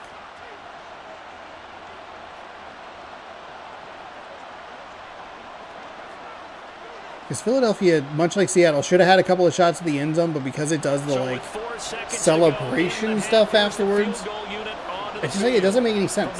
It's on the hardest difficulty, so the game should be smart enough to figure that out. But whatever. We just want your microtransactions. Look, we know how to process your credit card, and that's all the information we need. That's all we need. 1 second to go. 14-10 game. Neither defense doing a good job. You really don't want to do that. In this case, they'll take the field goal and get prepared for the rest of the game. I mean, even if you look at the incompletions, they are more the quarterback's fault. I guess if you look at the screen that New Orleans tried to run, that was forced by the defense. So still time for the bad throw here. 1 second to go in the half as this one is away. So they return it from the 5-yard line, makes a man miss at the 20 and gets up to the 23 before he's tackled, and that is where we will leave this game for the halftime break. New Orleans 14, Philadelphia 10. Standing by is Jonathan Coachman. He has our EA Sports halftime report. Okay, Brandon, thanks very much. Back to you guys in a bit. But first, we welcome everyone to our EA Sports halftime report. We saw a strong first half from the veteran quarterback, Derek Carr. He was on point, throwing a touchdown pass to help his guys take the lead into the break. Okay, Coach. Yeah, adjustments likely going to play a big role in this. Here we go, half number 2. A tight contest so far. Oh, New Orleans got the ball first. I was totally wrong about that. My bad. My bad. So the Eagles, an excellent opportunity to double dip. You ever get anything wrong? You just don't even realize it.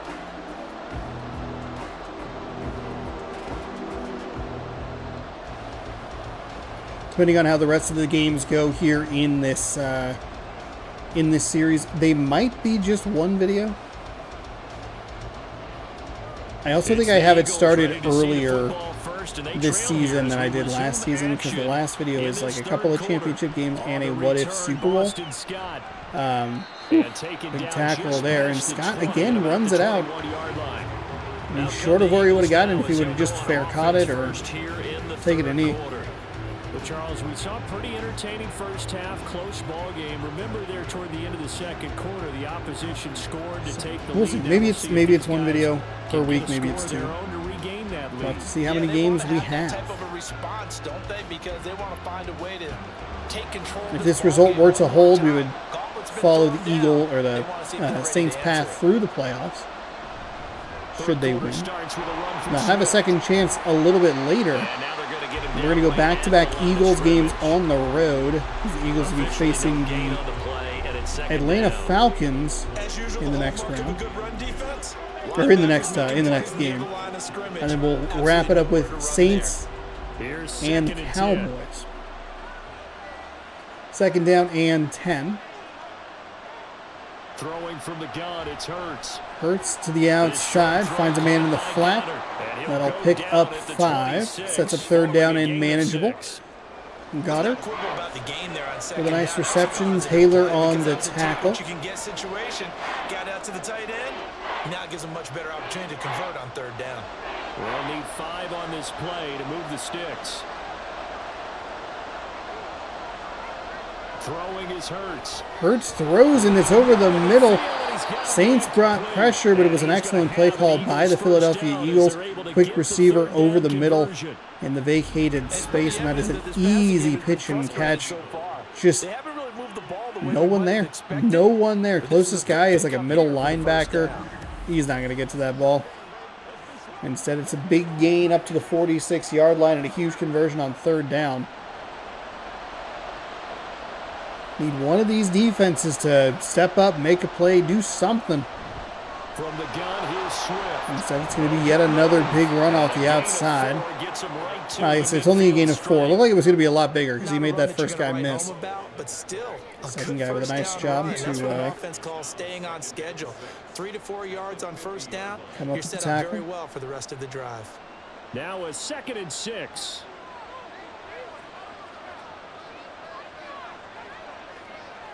Brown, the motion man right. They'll fake it there on the jet sweep. Trying to go up the middle with Swift. Nowhere to go for him. And kind of rolling around on the ground, maybe. That's weird. We take a look at Derek Carr. Hoping that his defense can get a stop here on third down and 5 in Saints territory.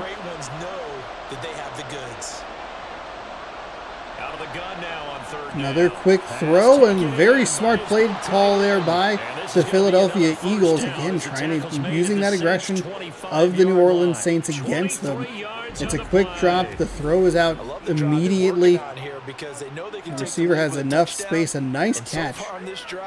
As Tyrann Mathieu, who I did not even realize was still in the league, makes a tackle at the 25-yard line. Another long drive for one of these offenses. It's going to come down to whoever has the ball last. But it's looking like neither of these defenses doing anything. Swift making some moves, following his blockers, redirecting himself by throwing his hands on their backs. And it's second down and 4 after the 6-yard gain. Imposing its will.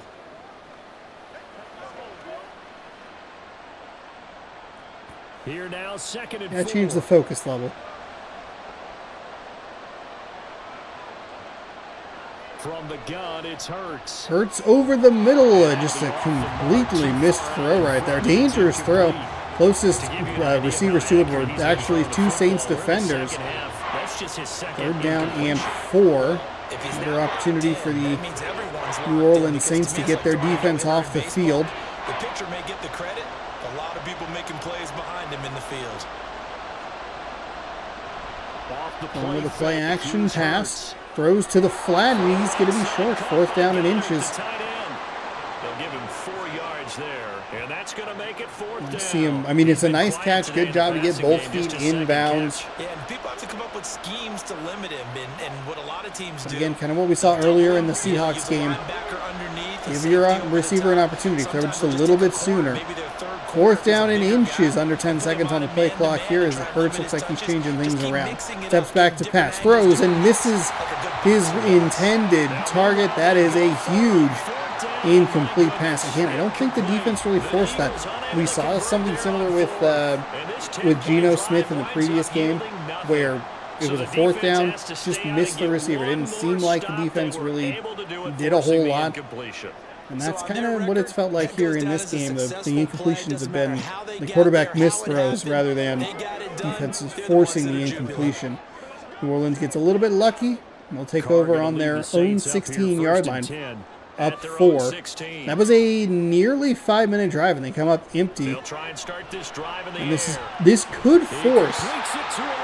And this is where you start to look forward to. I talked about the Seahawks, their loss to the Bengals earlier this season in real life. Talking about like it's going to force them to go for it on a 4th down when maybe they're in field goal range. If Philadelphia kicks the field goal, you take the points. It's 14-13. Maybe defense gets a stop. No, Kamara, big run off the right side. That'll go for 9 up to the 41-yard line. Instead of kicking a field goal in, let's say, a 4th and 6 or 4th and 7, you have forced yourself or painted yourself into the corner of going for it on 4th and 6. You should be able to just kick a field goal. No hurry before you run your second down play. From the 41, this is 2nd and So a 9 yards off that right side. They run it again with Kamara. Kamara is going to try the other side. 2-yard line here. Wrestled down after a gain of a yard, maybe 2. Either way, it's set up as 1st and 10. Under a minute to go here in quarter number 3. This game is moving quickly. Are you kidding? We just get on our backs and let's go get the first down. They love being physical.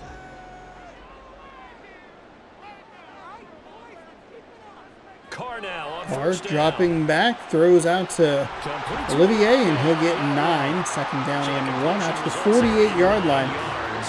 Carr looking comfortable in the pocket, playing well. Both quarterbacks actually throwing the ball very well throughout this game. That will likely be the final play of the 3rd quarter.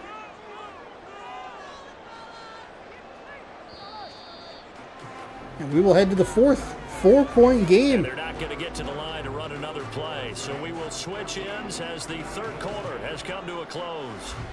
Eagles leading the rushing statistic. Very even, 140 to 139 yards. Saints have one more passing yard than the Eagles do. We'll go with a handoff to Kamara.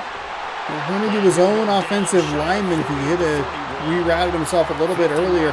I understand the patience. It's probably a better patience thing. Like, I look at it and I'm like, you got to use your speed and get around him. But if you can follow your blocker and he can pick something up, maybe you're able to spring it for an even bigger game.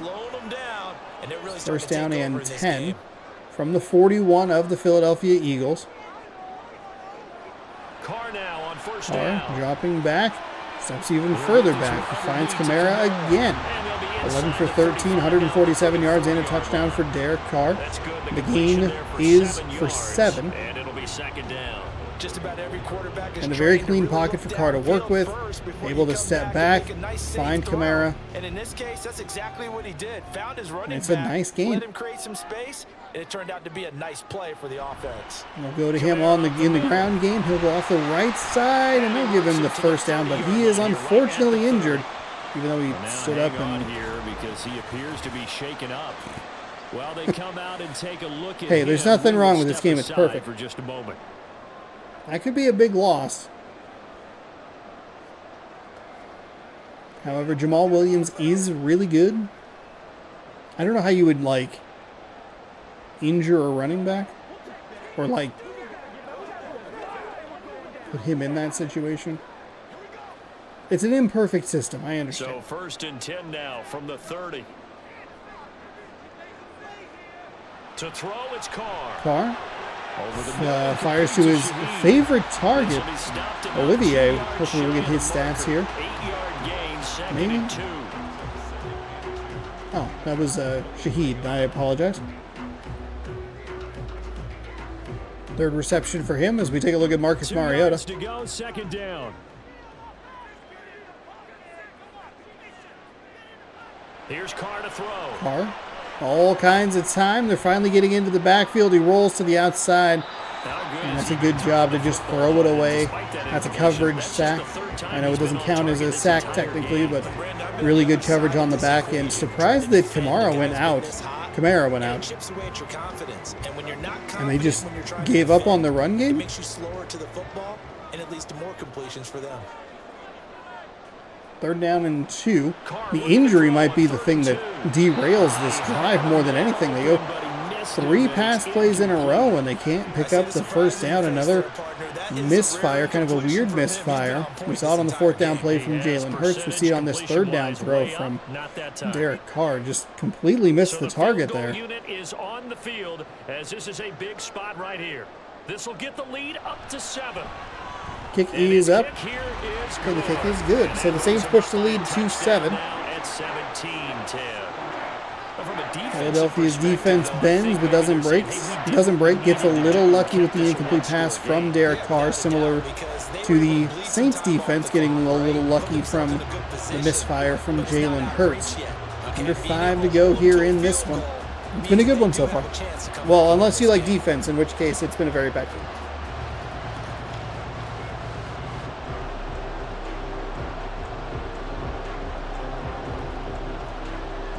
So after the field goal, back out his groupie to send this one away. Taken at the goal So from line. inside the end zone, he'll get knocked down around the 20. Who's going to talk to him about the fair catch? Because he's not even, it's not like he's breaking big runs every single time. You can make the excuse when the Bears returner in the Packers game, he seemed like he was, every time he was getting a solid return up to the 30, 35-yard line sometimes. This guy's losing his team field position. First down and 10. Hurts hands the ball off. Falls forward. Actually, they're going to stop him for a gain of 2. Looked like he got about 4, but Nathan Shepard in there to make the tackle. I'll call it a gain of 2 and the clock starts rolling. I think doubling him has to be a priority because you can't move up to the next level if you don't take care of him Obviously, first. plenty of time here for the Eagles, so the run game isn't anything too wacky or wild. Hurts and dropping back, fire into the outside, caught up the near sideline. We'll get up to the 34-yard line before he's bumped out. Picks up a first down. I like the design that we're seeing right there. This is what they need. Down by a touchdown here in the 4th. They just need to keep working their way downfield. And when they see openings, take their shots.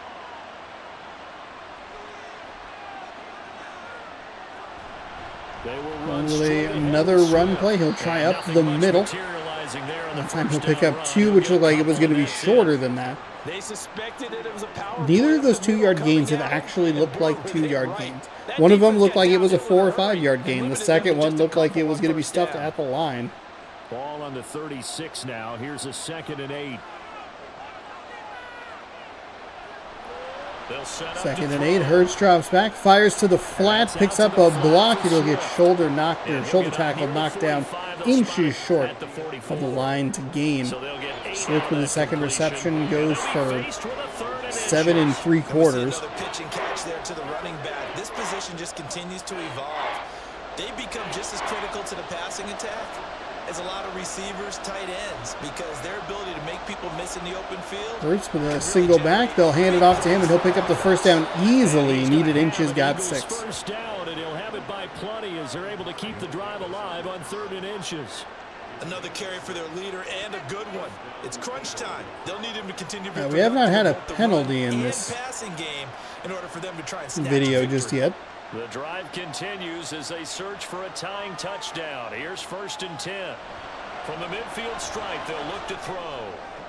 Hurts throws a nice out route there to number 89. He picks up his 3rd reception. Stoll does. He goes for 7, though they're technically on the 42. But 2nd down and 3. That's what is important. Ways it can hurt a defense, and guys want to be involved. They can be in line, close to the line of scrimmage. They can split out like receivers. But hands, route running, speed. 2nd down and 3, going for the play action pass to the outside. They're going to call that a catch. Brown coming down with the reception. It did not look like a reception to me. It looked like he was out of bounds. We'll take a look at the replay here. I don't know that we're going to get a great angle on it. The sideline exclusively. That's how it's going to work. Sidelines and incompletions to use the clock. Maybe? I guess. Huge catch. All 3 timeouts plus the 2-minute warning. Here's 1st and 10. Saints in good position even if they do give up the touchdown here. Here's Hurts to throw. Hurts all day. He's going to take off. Right up the middle. Gets incidentally contacted past the first down marker. All the way down to the 9-yard line. Big run there for Jalen Hurts. And it's first down and goal as we hit the 2-minute warning. Fourth quarter, down to the final 2 minutes. And we've got Saints with all 3 timeouts. So it's Eagle football here. Now, if the Eagles had taken the 3 points, they'd be playing for the lead right now instead of merely the tie. They're going to go with Swift. Huge hole. Tries to spin move, but it's a little late. It's a pickup of 4, or we're at the 9. 4 to 6 yards, because I forgot where the ball was originally. And it's second down and goal. So the ball position now at the 3. Here's second and goal. You go with a handoff. Oh, it's a beautiful fake. It had me. Touchdown, Jalen Hurts again on the ground as he shakes and wiggles his way to a celebration. I thought it was a run to the right with Swift. I think the entire Saints defense did as well, and he just walks into the end zone untouched. Yeah, no matter what, I know there's an inclination in it when you have momentum to go for 2 here, but if you miss it, you don't give your defense a chance at all. Plus, been a good game. I want to see overtime. I'm selfish. Kick is up. Kick is good. Now, the don't forget the extra point. It's up and good. What is that? Partner, we've got a tie game here in the overtime rules in the NFL have been tinkered with. Each team is now guaranteed a possession in overtime. Somehow they keep making their rules stupider and stupider and stupider. You should get your ball on your own 40-yard line. Just do what college does. It's not that hard. Setting up for a great finish. All tied in the 133 for New Orleans, who has had a pretty easy time working the ball up the field. So a good position for them to be in, even with the tie. They have all 3 timeouts. They have 93 seconds to go. And they've been playing well offensively. So we'll see if Derek Carr can get them into field goal range, perhaps win this game, and send New Orleans on to round 2. They would be the 4 seed. So depending on the other matchup, we almost threw an interception. Just complimented him on how well this offense has been playing, and then nearly threw a pick. Couldn't come up with it. And it's second down and 10. Flip side of this aggression is if you get incompletions like that, you stop the clock, you preserve time for Philadelphia, and you perhaps can give them the ball back very quickly with a bit of a rhythm. Carr throwing, finds a receiver, but it's a nice job to knock the ball free by number 24 there. So back-to-back incompletions, now 3rd and 10. And first things first, before you think about marching the ball down the field, you got to move the chains. You're exactly right. Got to get back into focus here. Get the first down. 3rd down and 10. Here's Carr. And a little extra pressure. Carr steps back, rolls into a sack. The Philadelphia Eagles will take a timeout immediately, and that's the worst time to have that bad of a drive. 4th down and 20. Just kept stepping back. They only rushed 4. It's a coverage sack. Carr goes down. Here comes the Saints punter now. As the drive goes backwards, so he's on to punt it away. Fair catch taken. They're caught at the 39-yard line. They'll call it the 40, and it's 1st and 10. A minute 14 to go and 2 timeouts for the Philadelphia Eagles as we wind down game 2 of this quadruple header. Thanks so much for hanging out. If you'd like to see more, subscribe, ring the bell. You'll be notified when I post new videos. You can watch me get irritated because I can't turn off one stupid setting in a Madden game. Nice bits of yardage. Target the sidelines. Target the sidelines because you want to get out of bounds and make sure that clock stops. Because if the clock stays running, that makes things that much tougher for you. It can always bleed out on you. On first down, Hurts drops back, fires a screen. That's going to be caught, but he'll be tackled inbounds after a 5-yard gain. Interesting call there to start this drive. 1 minute to go. Maybe we'll wind some time here as I have it 15 seconds remaining on the play clock, unless they don't do that. They don't do that inside, probably inside 2 minutes. We wouldn't know because the Saints didn't do anything on their last drive. Hurts drops back. They're going with a screenplay yet again. This time it's a pretty big gain, and he just tripped over a defender that fell down.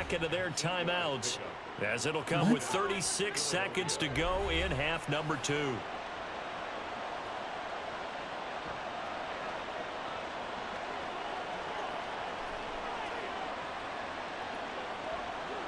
Timeout smartly taken on that play, or after that play for the Eagles. 1st and 10 on the New Orleans side of the field, the 46-yard line. Throwing from the gun, it's Hurts. Oh, Hurts with a beautiful throw. He's shoved down inside the 25 down to the 22. Smith with a huge catch. That's a really nice throw from Jalen Hurts. And a couple of weird tackles on the last 2 offensive plays for the Philadelphia Eagles. Looked like both guys were going to get way more yards than they picked up, and then they just fell down weirdly. Only 2 more opportunities for New Orleans to stop the clock. They'll run it stretch to the near sideline. I think we saw the strategy there, how they moved it to the left hash so they could line things up for them to kick the field goal. New Orleans does not use a timeout. 2nd and 8 after the 2-yard run, excuse me. Philadelphia will take a timeout with 12 seconds to go. They'll stop the clock with 12 seconds to go in the football game. Okay.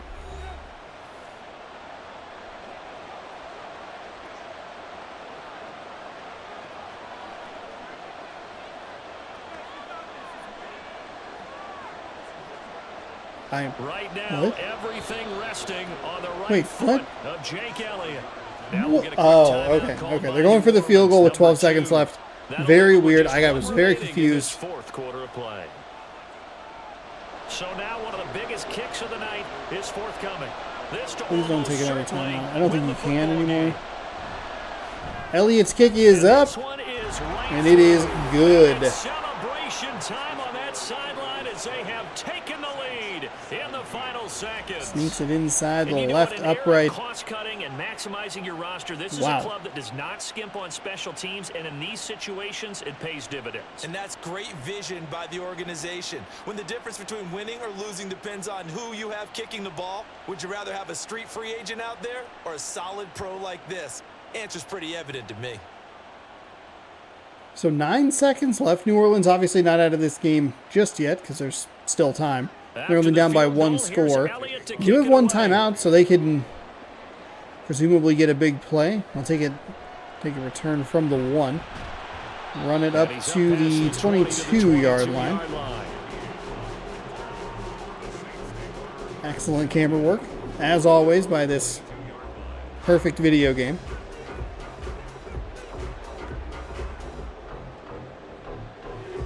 They'll come up 1st and 10 here.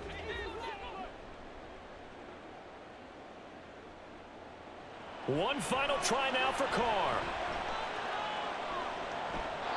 Throwing left sideline there. Derek Carr had the worst stretch of plays at the worst possible time. I don't think he hit any of his final, or maybe he only hit one of his final 6 or 7 throws. The Kamara injury completely changed this game. The Saints were willing to run the ball, even though they have Jamal Williams behind Kamara. What happened? I mean, that injury happened, and then they just went to the passing game. Perhaps next time.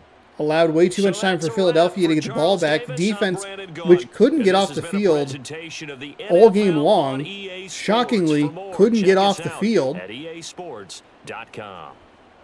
Carr misses at least his last 5 throws by my count, by my memory, and probably could have been more. Yikes. One injury completely changed the game, so should say the Philadelphia Eagles defeat the Tampa Bay Buccaneers in the playoff game, you would have a situation where it wouldn't matter. Philadelphia could have gone to Tampa Bay and won. They could have gone to New Orleans and won. Or perhaps they go to Atlanta and lose. Because this is the most improbable of all of them, because Atlanta, one, looks like a bad team when you watch them, and two, they got their asses kicked in New Orleans. So, yeah. But we're going to take a look at, oh wait, hold on, does it say the star player for the Jets? Aaron Rodgers, huh? All right, we are going to take a look at the Falcons. There they are. The Falcons are going to be taking on the Eagles. I know we have double Eagle action here. I understand that. We're going to get one more Saints game as well. So, and the Saints will be playing the Cowboys. So a lot of repetition here in the NFC. Was the case in the wild card, because I just took a look at the Lions and the Packers. But we will get back to that here in just a moment. A battle of the birds when I return. We'll be right back with more NFL action right here on youtube.com/SeannosaurusRex. Thank you so much for hanging out. Thanks for watching. And we'll be back in just a second. All right, we are back with Battle of the Birds. I realized, I don't know if I said that. For you, it's been mere seconds. For me, I could have picked a better time to put that video on pause. My mom called me, talked to her for a good bit, so that's good. So I don't remember what I said, because that was 45 minutes ago. Always good to talk to her. Happy birthday to her today. Not when the video posts, but today when I'm recording this. Yeah, let's get into it. We have game number 3 here. Eagles taking on the Falcons. I'm well aware that I'm not controlling a team. It should warn you, you won't be able to pause the game. This would be the 8:15 game as well, because this would be the same. Yeah. So let's jump in. Get ourselves ready to capture the screenshot. Yeah, this is the result that I find the most unrealistic, but it's there. It's there. The Falcons got their behinds whooped.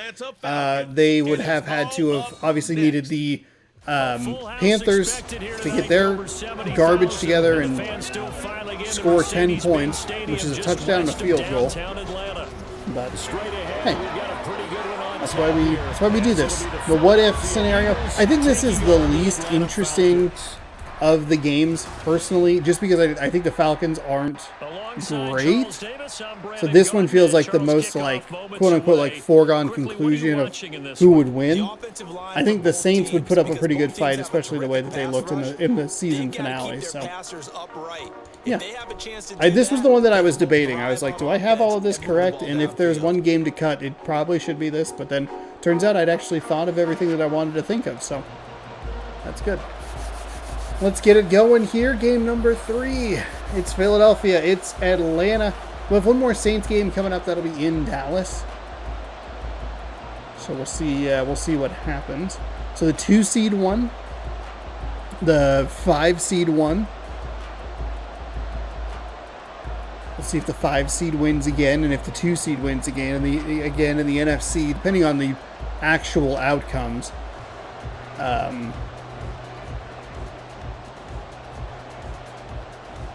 Could have a clean sweep, but obviously we're only halfway done with the video, so lots to go on. Go on here. I'm losing it. I'm falling apart here.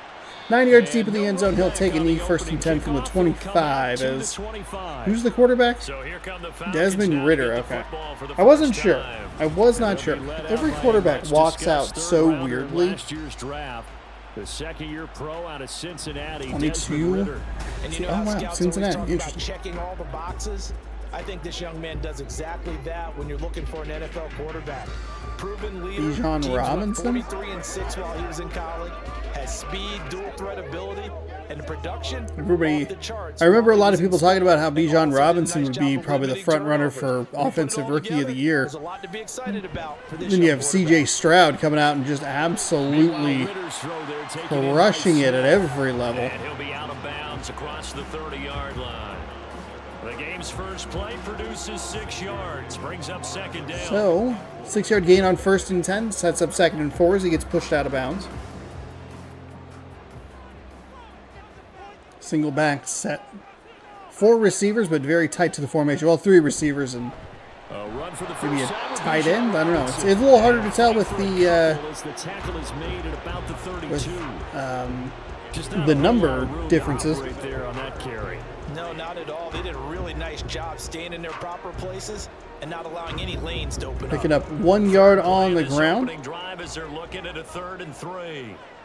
Triple receiver set to the bottom side of the screen. Single back. They're going to try the run game again. Philadelphia is all over it.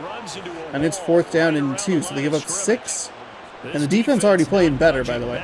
They give up the 6-yard pass and then just 2 yards on the following 2 carries. And this was a defense that had trouble at times getting off the field. Actually, for most of the game, they had trouble getting off the field. The injury to Alvin Kamara really changed how the Saints were attacking offensively. This is going to be a really bad punt. We have a penalty holding on the defense. And that is... So holding there on the return, and it's going to be start the next drive. I'm not 100% sure where he's pointing. I don't know who has the football right now. Look in their manual and see the expression, jersey getting pulled. That's a flag coming out every time. But a 10-yard penalty pushes them back. It actually saves them, saves the Falcons a bit because it would have been at the 34-yard line. Instead, now it's at the 24. Swift going to try up the middle. That's to about the 28. As he tries to pick up some yards off the left side. He'll gain 4. 2nd down and 6. Backward by those blockers. Those types of plays are a key part of any team's offensive game plan. It all starts up front in the trenches. Ball on the 28-yard line. Here's 2nd and 6. Oops. Throwing is Hurts. Hurts fires, and it's, I don't know if that was really deflected or what. I'm curious if we get a replay on it. I don't think we will, but it looked like it was just kind of underthrown or a little short there for Jalen Hurts. When it arrived, it wasn't a surprise, and he was able to bat it away. So after the 2nd down incompletion, they'll come up now against a 3rd and 6. They're going to look to throw. Big 3rd down and 6 is an incomplete pass. Hurts 0 for 2. He cannot pick up the yardage needed. It was a pretty good throw. It was a good, I like the route on the backside, but just couldn't make the connection. And we'll see back-to-back punts. And start clicking on those key 3rd down throws. On is the punter man as he boots this. Yeah, that is an awful punt. Oh my goodness. Wow, what happened there? Both of those punts were not good. That one was just abysmal. And I would say they went 3 and out last time, but actually they didn't even get to 3 and out. Still a strange decision to us here in the booth. Yeah, let's hope they don't go 1 and out, but maybe, possibly, let's try and think with them here. Try to play field position maybe, turn the ball over, put it in the hands of their defense. Who knows? You're a nice man.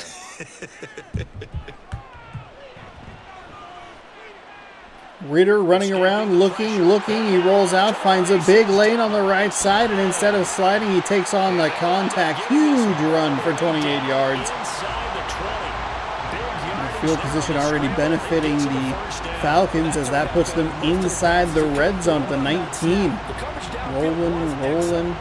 For some reason, the linebacker just kept going back inside. Didn't try and keep contain or spy on the quarterback or anything. And Ritter smartly picks up a big chunk on the ground. So here's a 1st and 10 now, down inside the 20. So the Eagles started on the 24-yard line.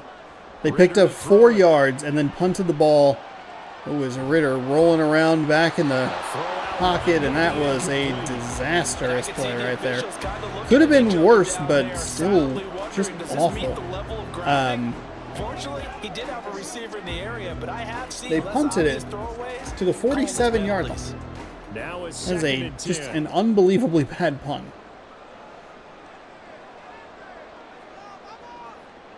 Looking to throw it here. Ritter stands back in the pocket. He's moving around a lot. It seems like he is rattled somehow already, or he just has a kind of the quick pull on get out of the pocket. He would be fine if he just kind of just sit there for a second. We've seen a couple of times. I mean, the offensive line's opening up a hole in the middle, and he keeps trying. There you go. Step up in the pocket, miss the throw. Just missed the throw. So Ritter has the fantastic run play that went for 20 plus, and then nothing. 28 yards, and it went just that was as 3 and out as it could have gotten. With like to end it a field goal. What a weird drive. One nice run and then nothing. I would say the feeling out process for both these teams. So 3-0 our score here. Everyone understands what's going on now. You've got to probe a little bit. Now you want to start throwing the big shots. First 3 points up on the board could be significant.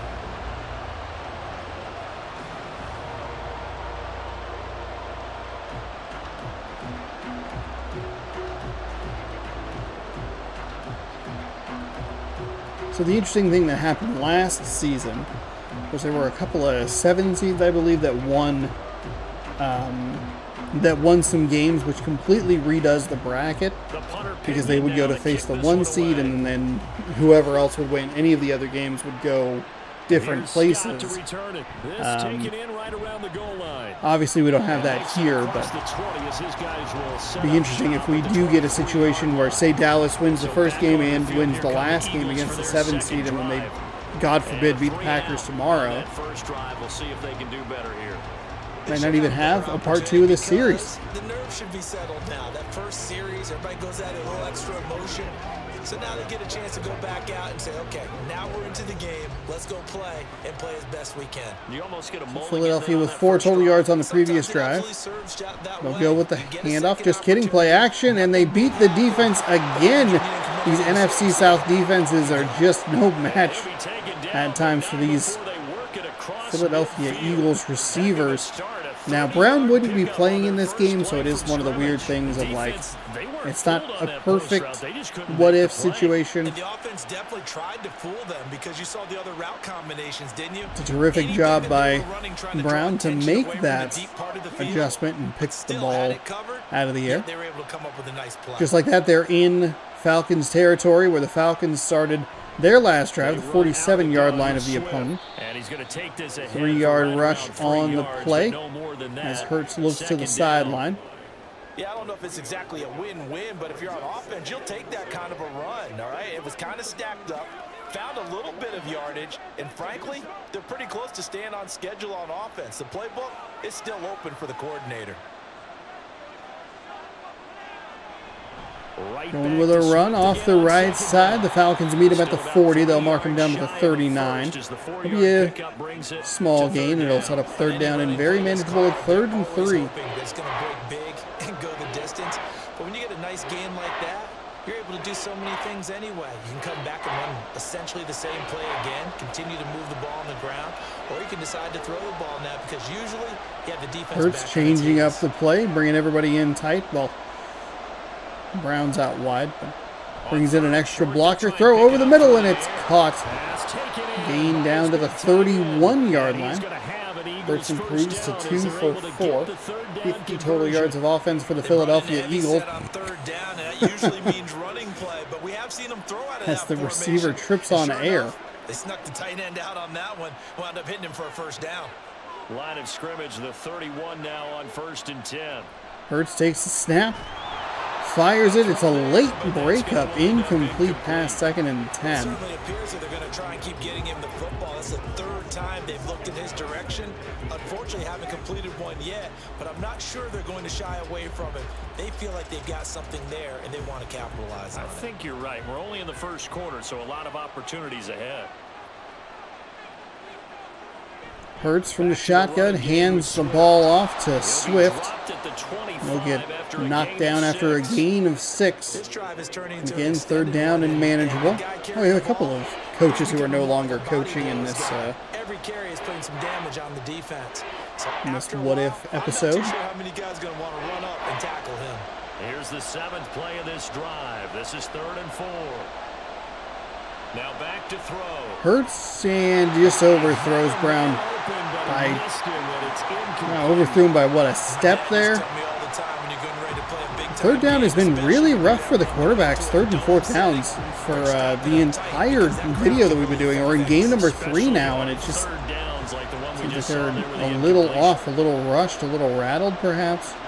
Philadelphia will settle for 3 on the 4th and 4. The kick is up, and the kick is good. So we are tied at a field goal apiece. As an 8-play drive, capture the field goal.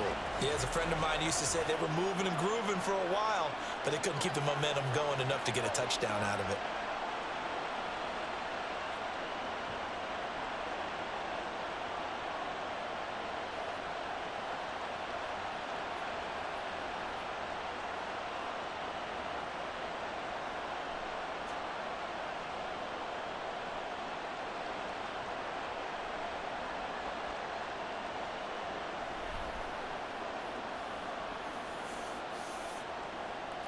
We get set for kickoff number 3 of the first quarter. So far, 3-3 now as the kick is away.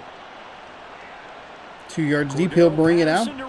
10 to the 15, and he is dropped well short of the 20-yard line. So a very poor decision there. An excellent coverage by the Philadelphia kick coverage unit. See what Ritter can do, if he can bring out some sort of rhythm to this offense.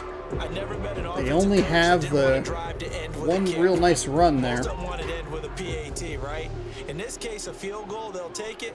Way better than the alternative, which is a punt. Yeah, but you met fan bases that wanted that, that weren't happy with that field goal. Ritter dropping back, throws over the middle, finds a receiver up past the 30 to the 33. Number 15. And Jefferson. Van Jefferson to pick up a nice gain there, and that should do us, or should take us to the end of the first quarter. I just need something right here, and the end result there. It's a 3-3 game. We'll see if that completion right there gets the Falcons into some kind of rhythm as the Battle of the Birds continues. And it's a tie game. Back now in Atlanta's second quarter action. The Falcons with the football. So they'll come up 1st and 10 now from the 33. As they've got it as we resume action. Ritter steps back, staying in the pocket, which is a nice change of pace from the last drive where he was doing a little too much rolling out there immediately. John Robinson picks up 10, but not quite enough for the first down. 2nd down in inches. Options galore here. 2nd and a few inches. Ritter hands the ball off. They'll go to Robinson. Excellent defense by the Philadelphia Eagles. They're going to knock him back. They're about a yard. We'll call it 3rd and 1. I like the strategy. Extra tight ends, extra beef. They want to run the football, but that means they probably want to run it inside. If you get strung out on the perimeter, you're in peril. Yeah, we saw the result. Negative yardage. So 3rd down and 1 from the 42. They'll hand the ball off again. Bijan Robinson will pick up the yard and a whole lot more into Philadelphia territory. Down at the 44-yard line. Blankenship with his first tackle of the day. I like Atlanta's commitment to the run there. Hand it off. See if they can figure out how to see if they can beat him again. Pick up 2nd and inches with the run game. Just don't be afraid to go back to it and see if you can beat him a second time. This offense finding its legs now. Here's another 1st and 10. Going with a read option there, and a nice job. Ritter's going to get tackled. They're going to call that 2nd down in inches. Read option worked very well. So the read option be an effective part of the Philadelphia Eagles game plan against the New Orleans Saints. Mainly because people are worried about their quarterbacks getting 2nd down in inches. We're going to go with another run. Bijan Robinson with great vision to break that back inside, find the gap. And he picks up about 6 down to the 28-yard line. Yeah, once more, strong running, excellent blocking at the point of attack. They've got a nice little drive brewing right here.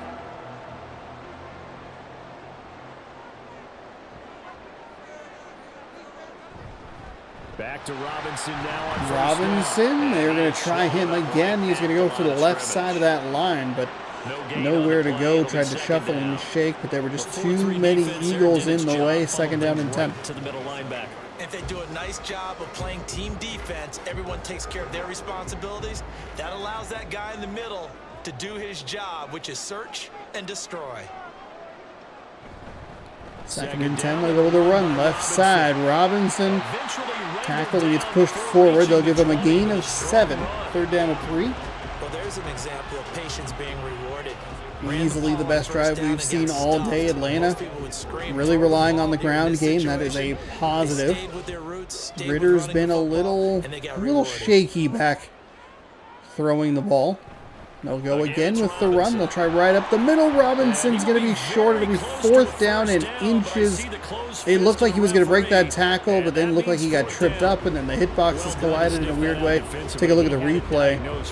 Thought he was going to get out of it, and then kind of tripped on the player that was on the ground. Made the play, and he couldn't even get going moving the football. Looks like they will. Oh, they're going to go for it on 4th down and inches. From the 18, Ritter steps back. He rolls to the outside, fires and misses the target. Again, it's just a disaster for all of these quarterbacks on 3rd and 4th down. This one looked like the most sensible miss that we've seen. He's rolling out. He's trying to throw on the run. The receiver, though, doesn't really make much of an effort to try and get to the ball. Granted, he's probably a little flat-footed, but he just kind of stood there and watched it go by, rather than at least trying to dive for it, do something.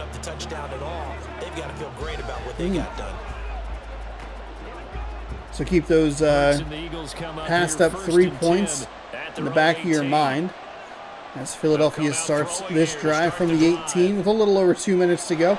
He's going to find a nice completion out to the 44-yard line, and that's Swift doing a little bit of everything. A little bit of running, a little bit of catching. Maybe he'll even throw a pass. Who knows? 2 minutes here, or 2 minutes to go here in the second quarter. 3-3 game. To move all the way to the 44 as they try again on 1st down.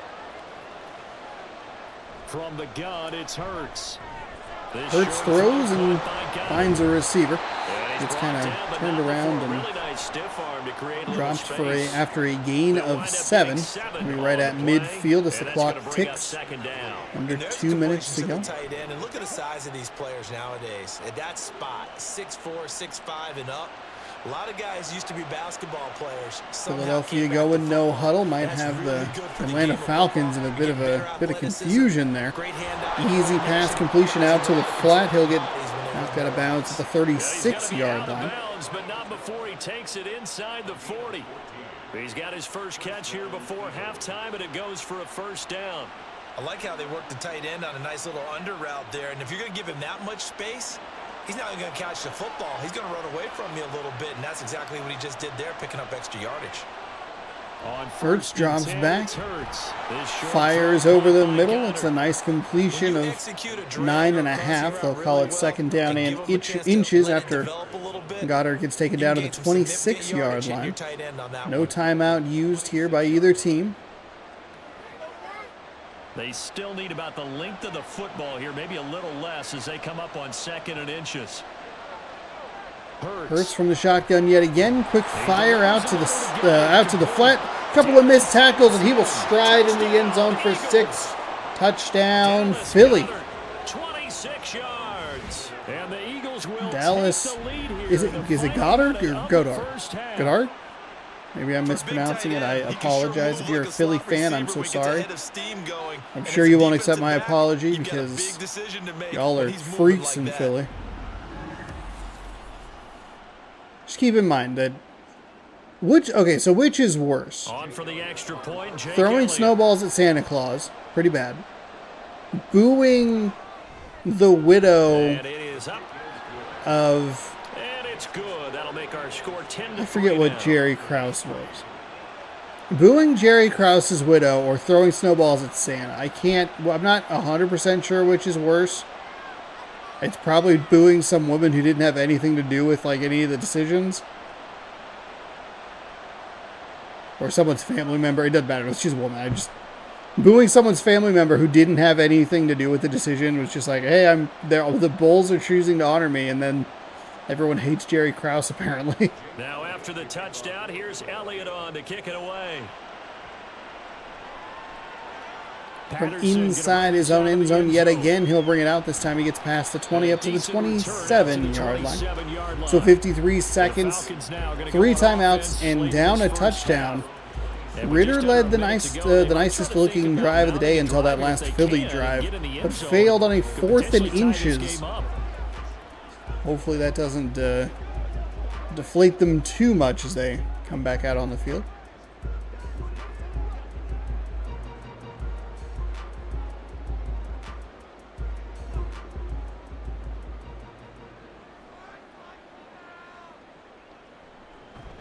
On play action, deep pass. Oh, that's a terrific adjustment.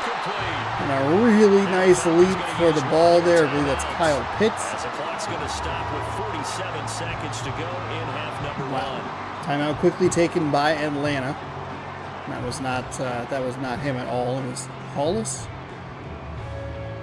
Pitts is number 8, I think. So one play, and they're already just shy of midfield. That throw was going to be so over. The only guy that was there was going to be a Philadelphia Eagle. Again, they're going play action, and again it works. Inside the 30. No timeout. They're at the 26-yard line. We have Jefferson spiking the ball. Like they have all day here. They don't. They have seconds left in this half. Now can they continue to feed off that?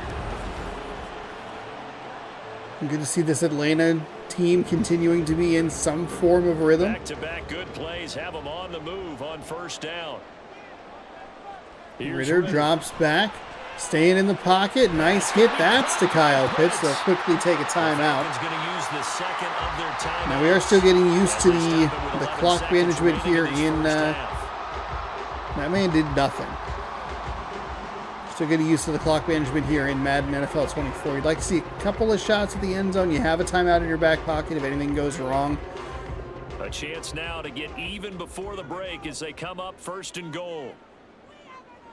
Looking to throw once more. Here's Ritter.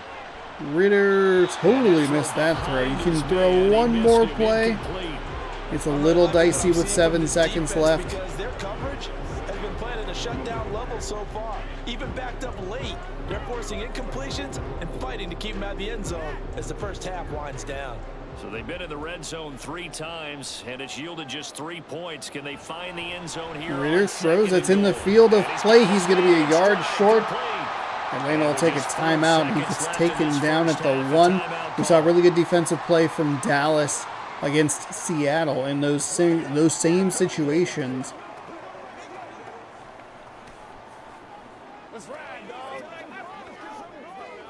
They should just kick the field goal here. It's unfortunate that they were only able to get down to the 1 before they had to take the 3. A bit of a tight angle. Koo knocks this one through the post, and that'll bring him back with it. Rolls up, and it is good. So 10-6 your score. You can't pass up 3 points like that. Don't want that to come back to haunt you later on in this game. I don't think it's really affected anybody. Philadelphia was able to kick a game-winning field goal, so it didn't matter. They did pass up 3 points at one point, but they won the game, so...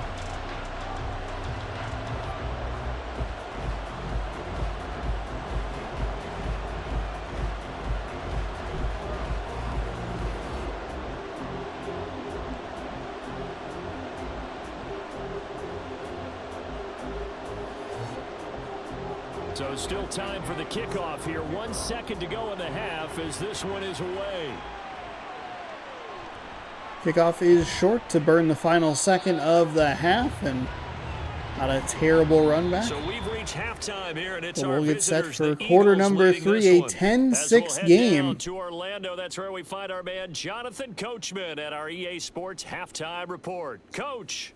All right, Brandon, thanks very much. Welcome everyone to our brand new studios here in downtown Orlando in the EA Sports Halftime So it could be a report. 10-9 game right now. To an entertaining first half. Had the Both Atlanta these teams with Falcons some taken high the points and field maybe goal a on couple of 4th and low points inches as rather well. than going So it's for gonna it. be a question of who can be the most disciplined team going forward.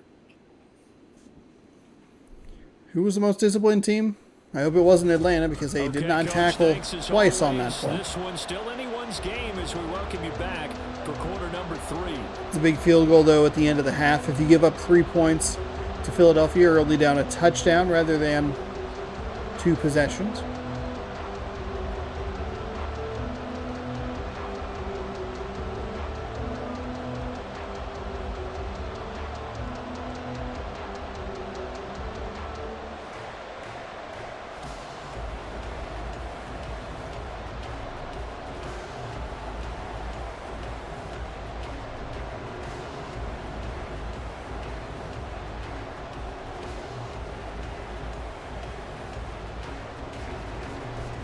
So the Eagles with the lead, and they're going to get this football first as the third quarter gets underway. 5 yards deep in the end zone, he'll take a knee, and they will have 1st and 10 from the 25-yard line. Good opportunity for Philadelphia to really push this lead out, but an equally good opportunity for Atlanta to get this team off the field and get that offense back on. Feeling in some kind of rhythm. Atlanta's last couple of drives have looked really good. One solid tackle from Philadelphia was a 4-point saver. They're on pace for fewer than 100 yards in this one. So now they want to make sure that they get that going. So they've truly had Hurts rolling outside, fires. And down the stretch, being able finds to his receiver. Number 81 goes for 9 at 2nd down and 1. 9 yards. And that'll give them a short yardage situation here for 2nd down. Calcaretta? I don't think that's correct. I doubt that I read that correctly. Nice quick throw out to A.J. Brown at the 40-yard line. I'll set up a fresh set of downs for the Eagles. I like the quick, decisive throw. Nice little short slant route. No short downs and distances. That's what you want to see.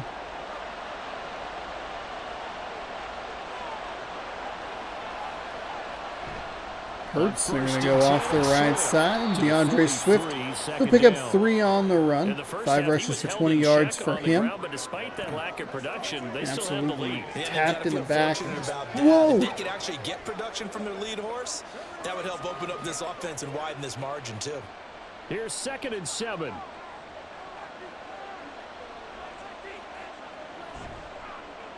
The option got everybody, and Hurts is all alone. Oh, he fumbled the ball, but the Atlanta Falcons can't recover. A.J. Brown in the right place at the right time. Pick that ball up and save Philadelphia's possession. He's lucky that his offensive mates picked him up and jumped on it. Yeah, and you have to think to yourself, and I'm sure they've been echoing it on the sideline and into the huddle. Guys, we have the monster lead. run by the quarterback. Don't make it easier for them. Going with another read option. This time Hurts takes the ball. They pick up, call it 9. 2 rushes, 22 yards for Hurts. Feels like Hurts should have had more on both of those runs, but he kind of made some weird moves at unnecessary times, and that allowed the defense to get to rally to him. They'll find their way taking what they can. 2nd down and 1 is the result. One with a handoff to Swift. He'll be stopped just short of the line to gain. Really nice job by Atlanta to shoot the gap and get that tackle. Called 3rd down and inches here.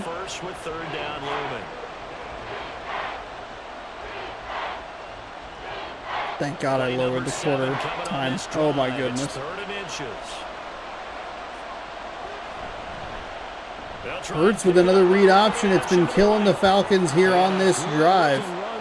We'll get driven down at the 18-yard line, and another terrific job by Jalen Hurts to fool everybody on the Atlanta defense. 1st and 10. Dangerous when he spots a lane and he keeps it himself there and worked out well. And how about the moving parts on a play like this? You know you have to practice it over and over because it's almost like a ballet that has to be choreographed. But how about once he made the decision to go, he committed to it and went. Let's face it. Nice job by Atlanta.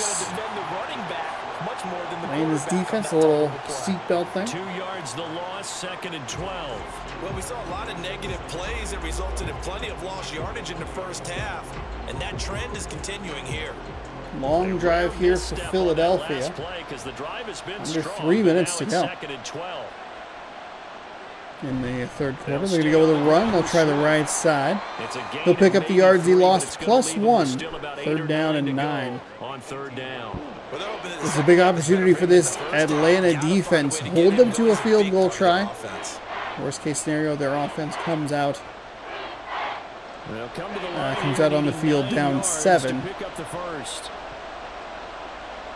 Tight formation by the Eagles. Hurts stands back. Now he starts to move, slides through the tackles. And a nice job to pick up a monster gain on a 3rd down and 9 to set up 1st and goal from the 3. That might be the backbreaker. I know it's only the 3rd quarter, but we're talking about a drive that is now at 5+ minutes in a 7-minute quarter. I let him take another one right here. Give him a chance to be the first one to hit the end zone after that effort he just gave him. Swift. Going with a run. They'll stop him short at the 1. 2nd and goal now. Good work there. They look like they're trying so hard. Down here on the goal line. Can they hold their ground for 2, maybe even 3 more plays? 2nd and goal from the 1. 2nd and goal. That is a goal line set if I've ever seen it. Hurts. Going with a play action pass. He'll get absolutely pummeled in the backfield. 3rd and goal is going to come all the way from the 9-yard line.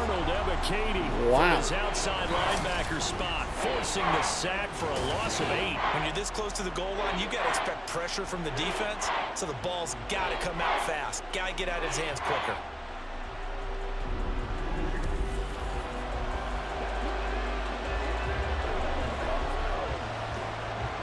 They've been denied touchdowns in the red zone twice already.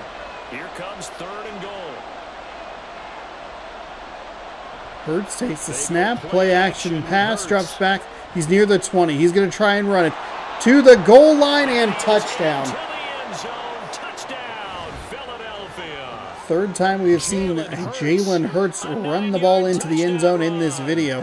And absolutely, I mean, that is a back-breaking Nothing like understanding where your escape 3rd patches quarter. are as a -1 quarterback. down and 2 to Here go. he's Weird. looking, but he knows he won't force anything. It's another So back-breaking nothing 3rd down He conversion. slips That is, past the rushers, I takes it right up the can't middle, and believe takes it into the end zone. they have allowed Jalen Hurts to get loose. He is an athletic man, It's good, and now it's an 11-point lead. and he has 17-6. absolutely destroyed you now on 2 3rd downs. And they're not 3rd downs in, like, basically 3rd and 9 both times. They lost contain, and he makes him pay.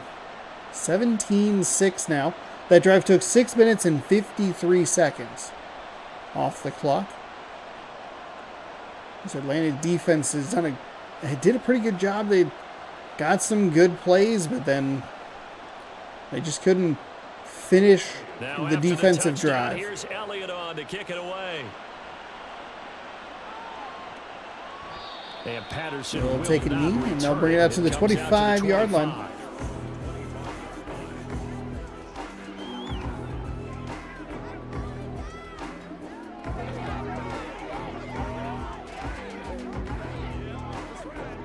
About set to begin their next drive, the Falcons offense at the line. They make their second half debut here, and things are looking a little bit tougher now. You give up the points there, Charles, that touchdown drive on the other Second side. half So debut now it's for a two-score Atlanta does game not here. go Gotta be well careful. as they Certainly do, and I'm just throw wondering an at halftime, incomplete those pass. guys We're just still here in look the at 3rd each quarter. other and realize what they've got It to only get took done. 4 seconds, and it was They come out incomplete, a so the little clock bit more stopped. charged up, because if they don't get some kind of points here, that next drive, that could make this a 3-possession game. Going play action, Ritter. Ritter fires off the play action pass all the way up to the 46-yard line. Kyle Pitts coming up with a completion there to end quarter number 3. Blankenship with his 3rd tackle of the day. We complete quarter number 3, 17-6 here. Falcons, they'll have the football, but trailing on the scoreboard as we get set to begin. Field goal isn't the worst scenario. It does force the 2-point conversion issue. Probably want to try and get a 2-point conversion anyway with a couple of field goals like this to make it 17-14. 17-9 is a bit of a weird spot to be in. See if your defense. Oh, Ritter. Ritter had nowhere to go. They ran a play action against a blitz, and he was a free rusher. Knocks him back for a loss of 10 as we take a look at the replay. Okay, just kidding. We take a look at the tackle. I was hoping we would be able to see more of the defense there and how untouched he got into the backfield.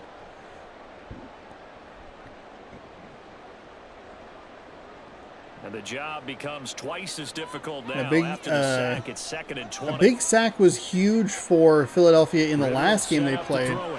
We're going to get another sack. So 14 yards lost on the first 2 plays, setting up 3rd down and 24. This is what happens when you get behind the chains, as people like to say. When you have obvious passing situations, hard to vary it up and fool a defense. And you hate those situations if you're an O-lineman, right? Oh, without a doubt, because you just know they're coming, and you never know exactly how. They can be exotic in their blitzes. Or Ritter drops back. He's going to run right up the middle and just kind of dove forward. He picked up 7, and it looks like he just kind of lost the situation, lost the situational awareness there. He maybe had it, but then didn't want to force the ball, which I guess would be a good decision. Or not, I guess. Would be a good decision. I think maybe you need to try and make a play. They're going to go for it here on 4th down and 17. I think that's where you'd like to see that 3rd down play. A nice catch there. You can't allow that if you're the Philadelphia defense. Inside the 35. Paulus coming up with a huge catch. I mean, that is a monster grab. 4th down and 17. Good protection up front, and he just got lost. Nice Miles Morales shoes. Nice 1st down and 10. So after the big play on 4th, here's 1st and 10. I think if you're in a 3rd down and 24 situation, and you know you're probably going to go for it on 4th down, I think you're going to want to try and get more than 7 yards. Ritter, again, just completely overthrowing a receiver right there. He was wide open. Now they've got to continue to ratchet up the intensity a couple more times and get off the field before giving up any more yardage. 2nd and 10. Falcons in field goal range, but it'd be a long one. Working from the 51 from here. And complete to Drake London. Nice completion right there. 1st down as they'll get the ball down to the Eagles' 18. It's a pickup of 16 there, and it'll lead to a new set of downs. Well, every drive from here out is definitely crucial and critical. They know that they need to get at least 3 here to get it back to a 1-score game. But I can't imagine that in their huddle that they're thinking at all about getting a field goal. They want to get into the end zone and then try and get the ball back again. Ritter, handoff to Bijan Robinson, breaks it back to the inside because the receiver blocking on the outside. Not great. Expression, it's not my night. It hasn't been his so far. I don't know if the legs are a little bit heavy. Sometimes having to hang out all day and play doesn't exactly play to your advantage, but it's been a tough go for him. Gain 3, 2nd down and 7. Somebody's there defensively. That was the same case on that play. On 2nd down, Ritter over the middle. There were 2 receivers in the area, and neither one of them was able to come up with the catch. That is unbelievable.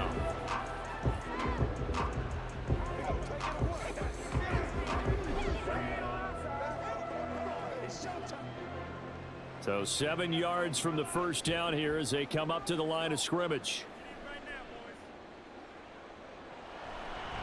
3rd down. Here's 3rd down and 7. They're going to go with kind of a cheeky, cutesy run there, and it's going to gain 2. A couple on the run as it brings up a 4th down. Well, look at the clock. What they want to do here, I think you kick the field goal. You need 2 scores anyway. It's 4th and 5. I think if it's 4th and 1, you go for it, but I think this is the game here. Backed up in good situation, it didn't matter. So they've been preparing for that. Ritter fires outside. It's 1st and goal. I am a little surprised they gave it to him. Fletcher Cox is injured. I don't know that we ever even got an update on Well, hopefully, obviously nothing serious here. Medical staff, though, going to take a peek. I did not realize that he got that. I didn't think he got it. It looked like he was short, but back to throw, Ritter. They give Atlanta the first down. That's a huge fourth down conversion, second fourth down conversion of this drive. Philadelphia doing a good job. Like they're allowing yards, but they're doing a good job rallying to the ball, tackling the ball carrier, tackling them inbounds. This is a long drive. This is a 4+ minute drive. When you kind of have to have something quicker, you are forcing them to dink and dunk down the field. Ritter rolling to the outside. Nice job to just get it out of his hand and fire it out of bounds. Incomplete pass. 3rd and goal. To go to the defense, more good work by them. They've taken away the passing lanes all game long, and you can see the frustration that it's causing because he just about threw that one into the first row. A lot of tired bodies on that field, but this is a big play. 3rd and goal. Ritter, 3rd and goal to the corner. Broken up beautifully by the Philadelphia Eagles defense. All that time, and yet you may only come They've away had with 2 conversions so far on this drive. Right, they actually like these long drives. They get to rest over on the sidelines for a while, but when you're not finishing with points in terms of I like this call. This is, I think, is the correct call. They've got to figure out how to close out these long drives and get 6s instead of 3s. That kicky is good. This one through the post, and that'll make this an 8-point game. All right, so they needed 2 scores to get back in the game. The field goal there, maybe not exactly what they wanted, but the necessary first step. And there's still time remaining, and there's enough time to get it done. They've got to get at the least a 3 and out here to get the ball back, preferably a takeaway.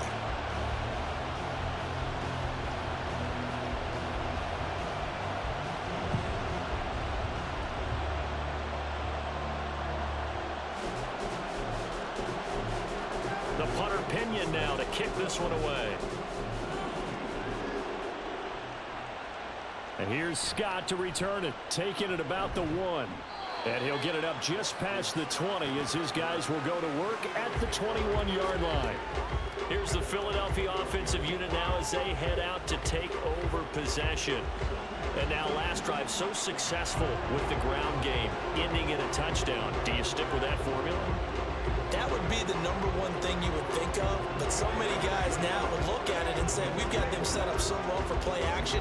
Now's the time to take a shot. Yeah. But, you know, there was a big-time coach in the state of Ohio who once said, if you throw the ball... All right, 1st and 10 from the 21-yard line. They're going Swift left side. They'll pick up 10, and that's a fresh set of downs. This is going to be an Eagles first down as he gets this up past the 30. They should be able to take this down to the 2-minute warning. Longest run of the night. We just saw it. Leads to a lot of satisfaction because if they're able to hang on and win this game, you know what else will happen in the locker room after this? What's that? Head coach will step up and go, great job, guys. Because of that, come in a little bit later tomorrow. And not totally home free yet, but it's looking good as they come up 1st and 10. Once again, it's Swift again, carrying that ball high and tight. Another monster run. And that time he'll go for 16. All the way up to the 47-yard line. 110 rushing yards for the Philadelphia Eagles. They are ready to ice this game. So if Philadelphia wins, didn't matter who they had to travel to play. They were going to go ahead and pick up the victory. From the gun, here's Swift. Swift going off the right side. Timeout Atlanta. The Falcons going to gain of only 5 that time around. One more clock stoppage for Atlanta. One more first down for the Eagles, and they will wrap this game up. 2nd and 5.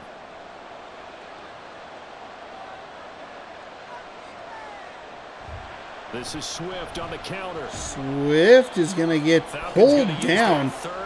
Surprised that wasn't a face mask or a horse collar, but he got pulled down. Looked like kind of awkwardly there on that 2nd down run. Got 4 yards or so in change, but still need inches. Here comes 3rd and about a foot. First down wins the game for Philadelphia.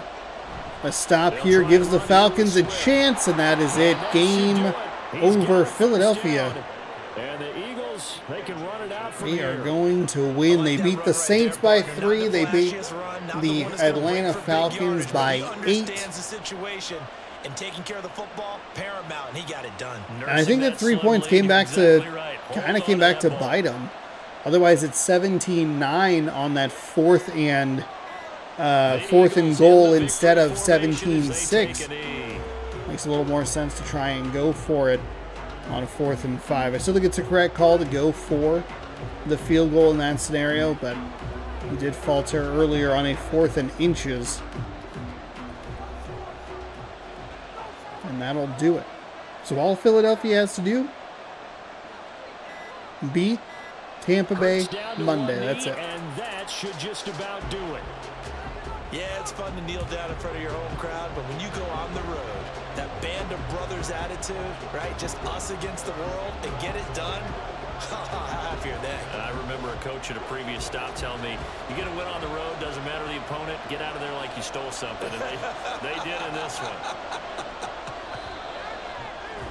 All right, game is over here. Can't ask for much more than what we We just will had get set here. for Not only a our close game that went 4th down to the wire, and Charles, but a final clean one, too. game. No turnovers in this contest. And I think you're The exactly right Saints about that. taking To me, on it's the just a pair of offenses Cowboys. trying to find the slightest bit of separation from each other, and they were both hoping that the other side would make the big mistake first. But today, neither side made that mistake. And what we got, a very entertaining game throughout. So that'll do it for us, for Charles Davis. Wow, only 137 yards through the air for Jalen Hurts. Didn't really need it, so. Okay. Last game of the video. Cowboys. I went the wrong way.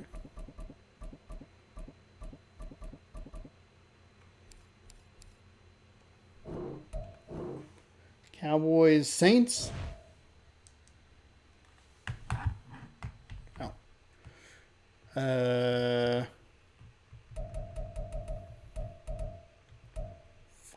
4:15, I believe, is when that one was.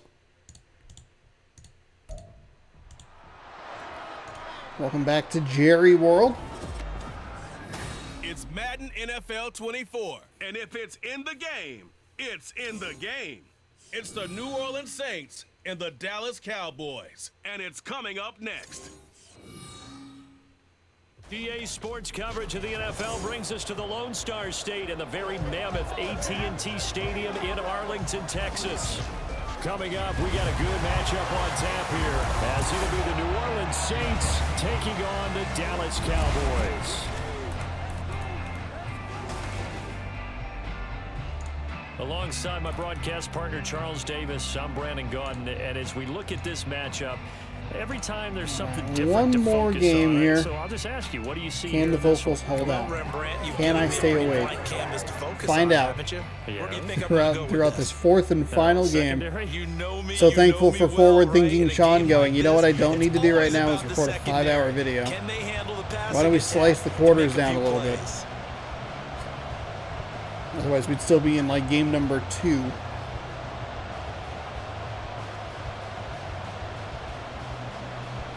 And I did pause recorded the other video, the very long video. I recorded in 2 parts. So even then I knew it was too long.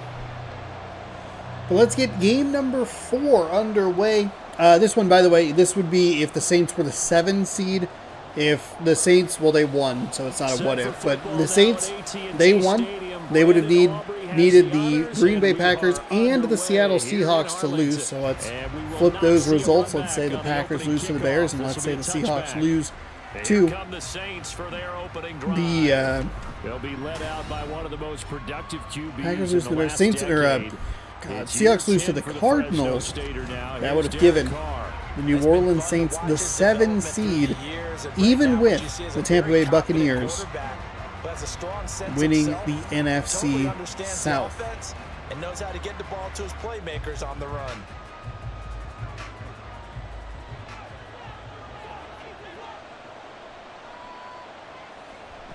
On on play action. Play action pass. He's getting taken down from behind. Is that Parsons? That is indeed Parsons. Micah Parsons.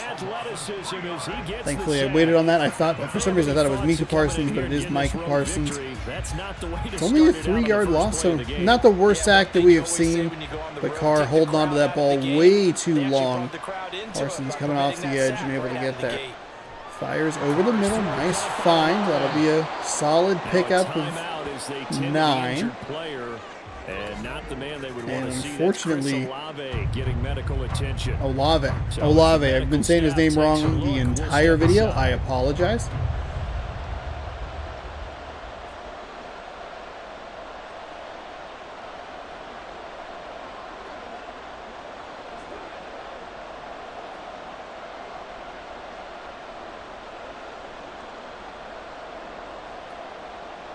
So 3rd down and 4 following the unfortunate injury. From the 31, Carr in the shotgun. Throws over the middle. Nice completion there. He'll get up to the 37-yard line. Carr 2 for 2. Had an excellent game in the first Saints game that we saw against the Eagles, though they did end up falling by 3. Supposed to be run in the NFL. Maybe they're not quite as precise in college ball. That's accurate, yeah. And I think we saw a college route in the NFL there. Just find the soft 1st and spot, 10, find the dead zone, Kamara. and find the first down. And that's He what gets he just did. 1 on the ground. Only muster a yard here to the 38. That felt like a trap because it looked to me like the opposing front was on that play from the get-go. They had everyone crashing the ball carrier before he even made the line, and they hold him to just a yard. 38-yard line, 2nd and 9.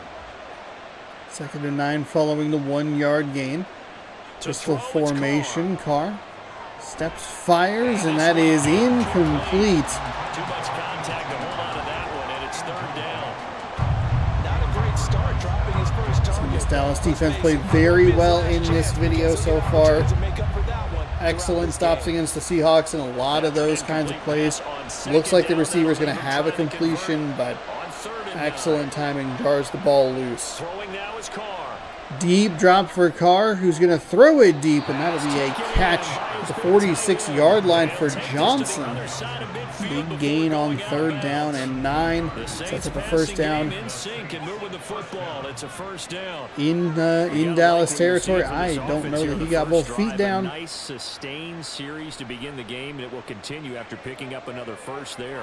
Would you say the word methodical comes to mind? I love the execution. I love what they're doing on this drive. They're controlling the ball, controlling the game, controlling the clock. Play action pass. Carr, deep down, or not down, deep down.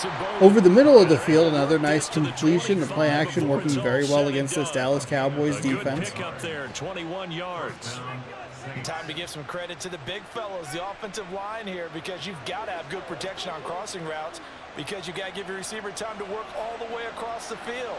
That time able to scan the field, spot his receiver moving left to right, and make a good, accurate throw. Hand off to Kamara, goes for 3. Finds a little room off the left side. Well, they certainly had success Nice throwing the ball on this drive, and long drive here. Approaching 3 minutes for the New Orleans Saints. 2nd down and 7. Totally, because otherwise, pass rushers just tee off on your quarterback. Makes it very, very difficult for him in that situation. Here's Carr now going to fake the jet sweep. That's a double fake, and that's going to go to the end zone for 6. A.T. Perry. Love the play design there. They fake the jet sweep. They go to another play action, and A.T. Perry is wide open for an easy touchdown. The underdog here showing no fear. Great opening drive. Now, we weren't in the locker room for the pregame speech, but I will guarantee you, somewhere along the way, the head coach said, let's just grab a big stick and smack them with it and let them know we're going to be here today. They may be the team that's supposed to be superior. It's a long, nearly 4.5-minute drive. Concludes with a touchdown. The question's going to be, as we see nearly an extra point block, the question is going to be, can the defense respond? Can the defense get off the field? And Dallas kind of had their way with the Seattle defense. Did whatever they really wanted. Oh, this is camera angle. And New Orleans let their offense down defensively with just kind of allowing Philadelphia to do whatever.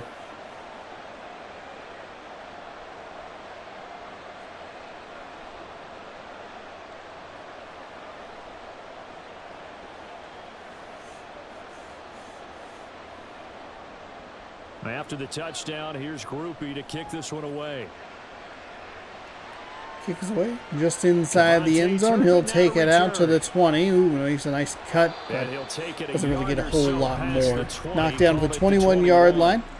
That'll bring Dak Prescott and this Dallas Cowboys offense out onto the field. Cowboys offense sets up shop. It's been a lot of fun watching him 22 advance in his stats. career. Those are always People super question his helpful. ability to throw the 15 football. interceptions if you're curious what that number is, because my It's camera is in the conclusively way. answered that question. In addition, a very strong runner and an even better leader. I don't really have much of a backup plan. If I don't need So Prescott multiple and the slots for the Cowboys now divisional with a series 1st or and 10 at their own 21. anything, but I'm sure I'll figure They'll something try and else out. start this drive in the air. Prescott, big play down the sideline, and that is caught, and he takes a massive hit. 32-yard gain to Pollard, and just clobbered on the end of that. Take a look at the replay. No beating around the bush with this crew. His first throw of the game is a deep shot, and it connects. That's a tendency breaker right there, because normally you build up to the big shot, but not in this case. So the line of scrimmage moves all the way across the 50 now as they come up 1st and 10. Not a good start for the Saints defense. And again, it's not a good start for the defense as they allow another massive gain. 64 yards through the air in 2 plays.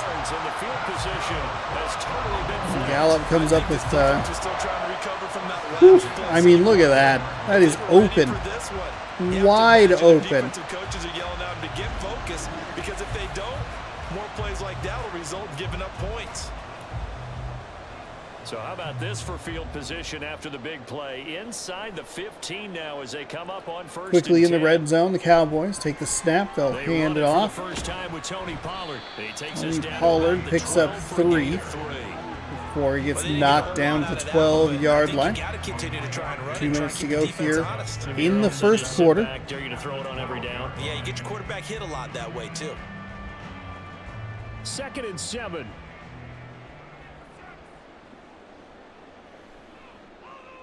Offset I formation. Here's Prescott. Prescott throws to the flat.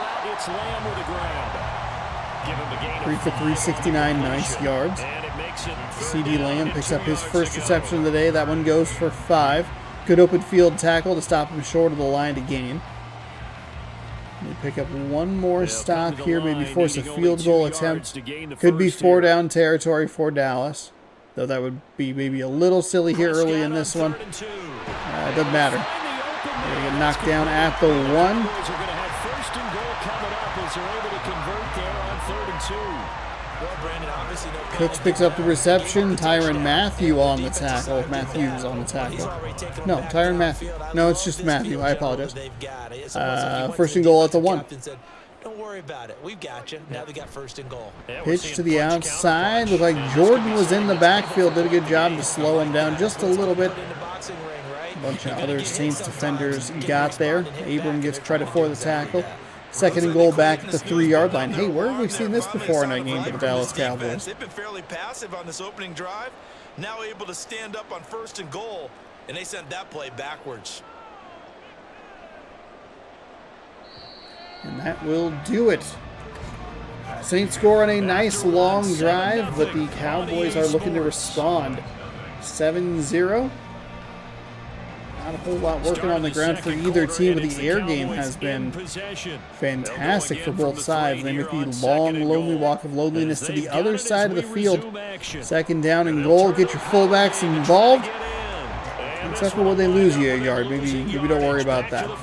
3rd down and goal coming from the 4. Loss of a yard, and it'll set up 3rd down. After a play like that, there should be congratulations all the way around, I think, because if you can stop a big fullback like that, that's not easily done. Yeah, he does not go down easily. You're right, but he did there. Prescott on 3rd and goal. Prescott throws, and that was a really poor decision. It looked a little weird when he got rid of the ball. The defender was right in front of Gallup. Lucky that it wasn't intercepted, and they might have to settle for the field goal attempt. Though you never know. They will take the shot at 3. The Saints defense bends, but it does not break. Kick is up, kick is good. We have a 4-point game here in Dallas. Ultimately, they settle for just the field goal. And I have to think that if maybe they were a yard closer, that would have made their decision tougher, and I think they likely would have gone for it. But in this situation, they just decided to take the 3, and I think it was a smart move.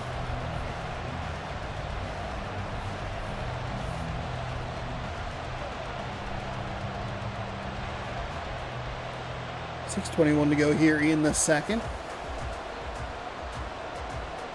Similar to what we saw in the previous game between New Orleans and Philadelphia. Both teams with some longer drives.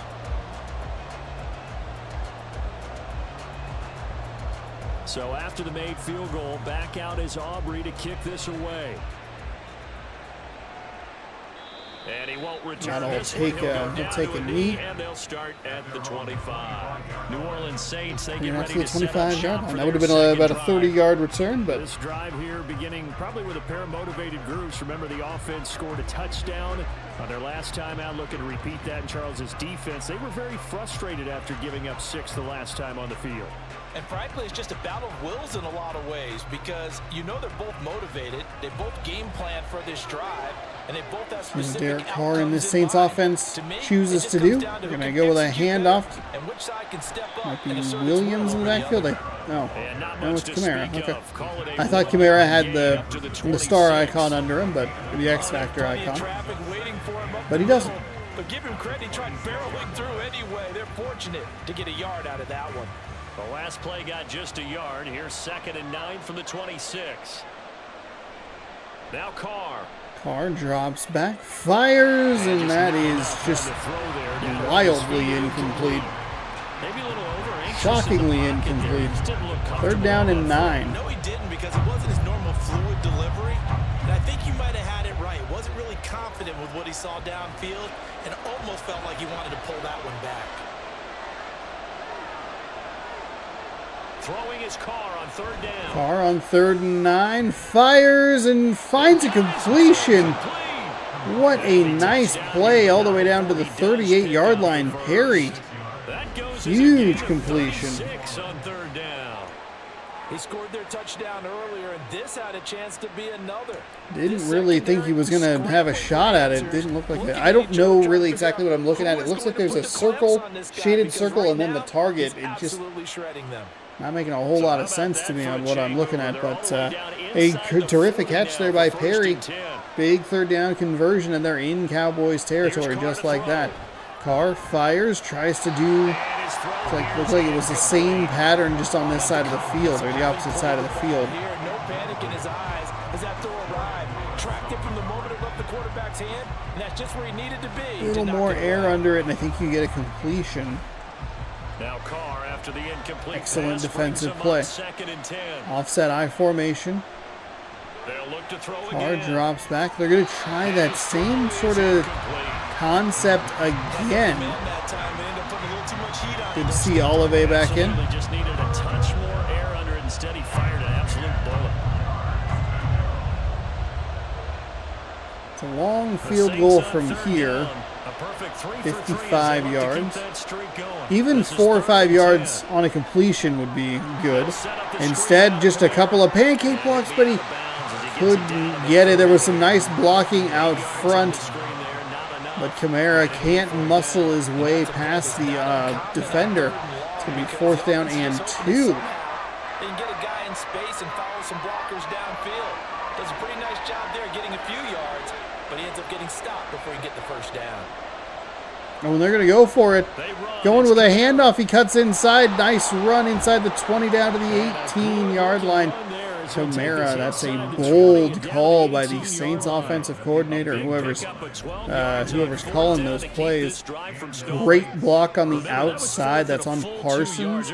Made sure to turn him to create a lane. Yeah, you're exactly right, because when it's at 6 inches, you just fall forward and you pick it up, right? You just go quarterback sneak. But having to move bodies, 1st that and means 10 you back in the actually red have to zone. execute because they know what you're going to do. How are you going to make the right play call? Going with a handoff, same side, and it is a That's what they did fantastic result yet again. Big gain of 14. and gets him down to about all the way down 4-yard inside the line. 5 to the 4-yard line. Consecutive plays now where that offensive line has really created a lot of space. And we've seen the confidence rise, haven't we? It borders on arrogance now, and that's that good arrogance. 5 wide receivers for the Saints offense. To throw his Carr drops back, fires, it's caught for the touchdown. Juwan Johnson. Juwan Johnson. Wow. From 4 yards out as his guys are able to extend their lead. There was no going through the progressions on that touchdown pass. Yeah, nor was it necessary. His receiver won that route early, presented himself. No reason to wait. Go ahead and put it on him. And Big score a first touchdown. half here for the New Orleans Saints, halfway through quarter number 2. Kick is up, kick is good, and we have an 11-point lead, 14 to 3. And it ends with a touchdown for New Orleans.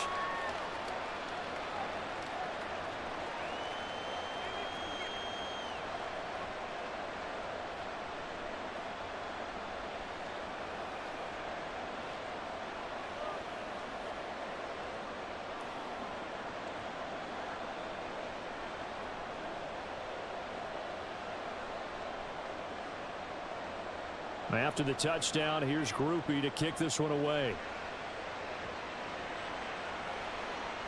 5 yards deep in the end zone, he'll take it in, they'll bring it out to the 25-yard line. Dak Prescott, another drive for him and the Dallas Cowboys. 3 points, but it was a chip shot field goal. And when you go to the sideline after a chip shot field goal, maybe the offense not too happy. It's a balancing act, isn't it? Because you're exactly right. They're none too pleased that they didn't punch it in for 6 points. But they also have to remember they did put points on the board. 3 points is 3 points. And in this league, you take points when you can get them. Not easily done. They'll go with the read option. Prescott keeps and gains 9 off the right side. That's what he can do when he keeps the Read option's been very effective in this game for the teams that have chosen to use it. Yeah, and I thought the defense had that one pretty well contained. And in fact, they probably came up and felt pretty good about what they did. Then they looked up and realized a terrific gain to start this drive off. 2nd down and 1. And we'll go with Pollard. No pickup. Oh, we might have a holding penalty. Hold on, everybody. Holding, offense. 10 yards. We'll see what the down and distance is. They're going to call it 2nd down and 9. And let's face it, in today's ball, you might have that 330-pound guy. That was a massive gain wiped away by the penalty. By grabbing the jersey and trying to ride him out. Prescott fires it over the middle. It's a huge completion. CeeDee Lamb is off to the races. 20, 10, 5. Touchdown, Cowboys. The penalty did not matter in the slightest. And the Saints defense lets them down yet again. As a fan, is there anything prettier than a well-executed post route? CeeDee Lamb wide open and untouched into the end zone for 6. The throw, the catch, and how about the run after to get it to the end zone? And Derek Carr respond again. Brandon Aubrey now for the extra point.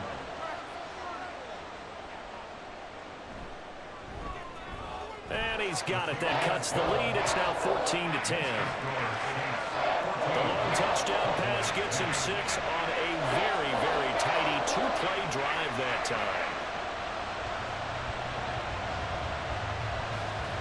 Just a little lap. A little nap. Just a brief eye rest.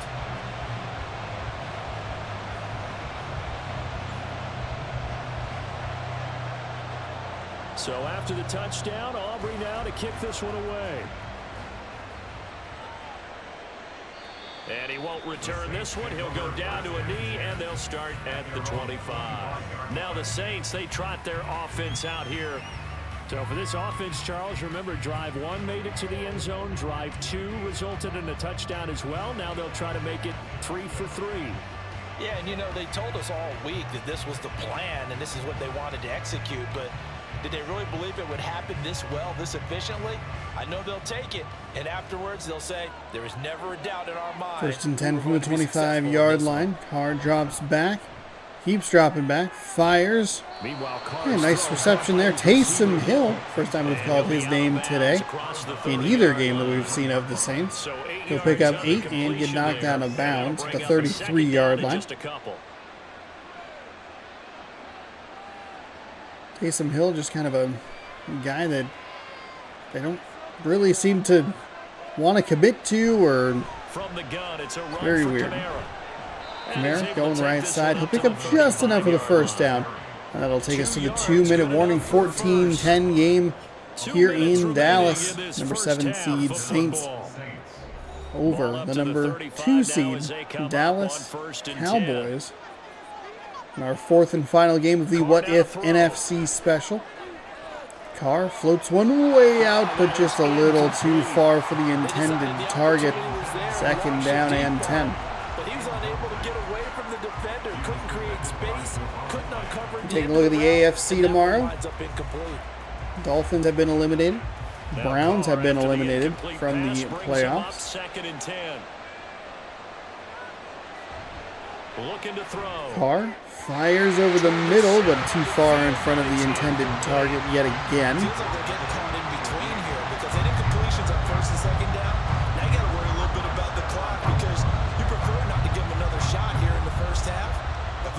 First down, guess what? You're likely going to have to. Now they face a 3rd and 10 after back-to-back incompletions.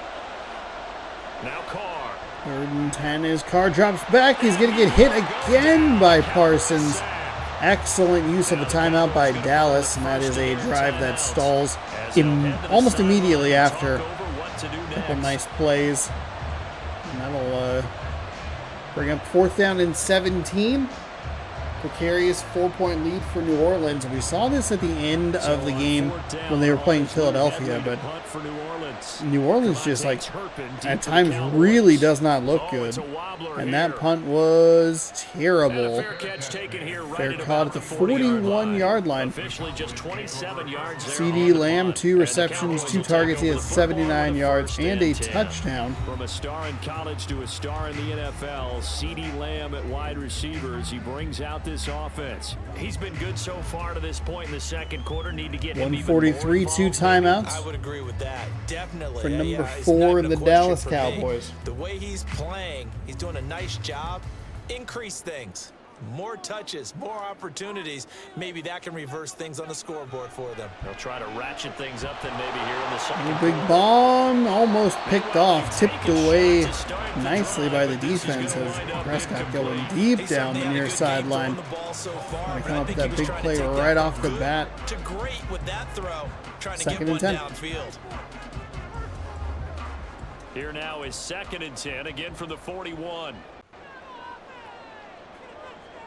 Here's Prescott.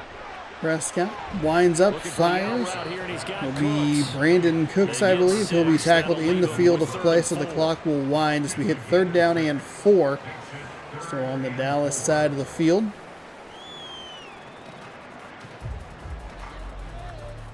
Prescott urging his guys to go quickly. They need to get up and set. Prescott from the gun. Prescott dropping back, firing. And that'll be Gallup on the sideline. Comes down with both feet inbounds and gives him a fresh set at the 36-yard line. 1st and 10.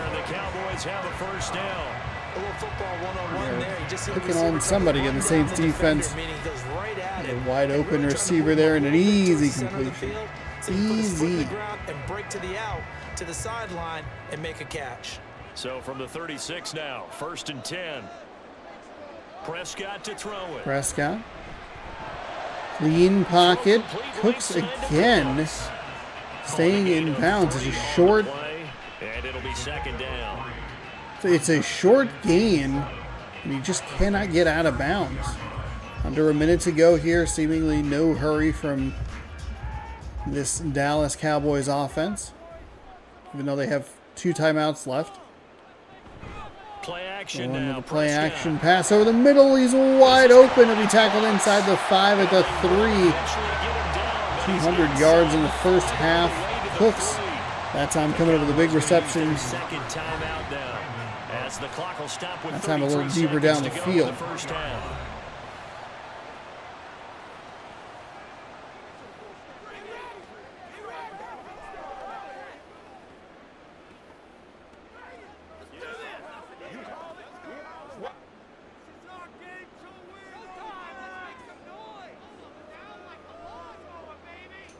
Prescott.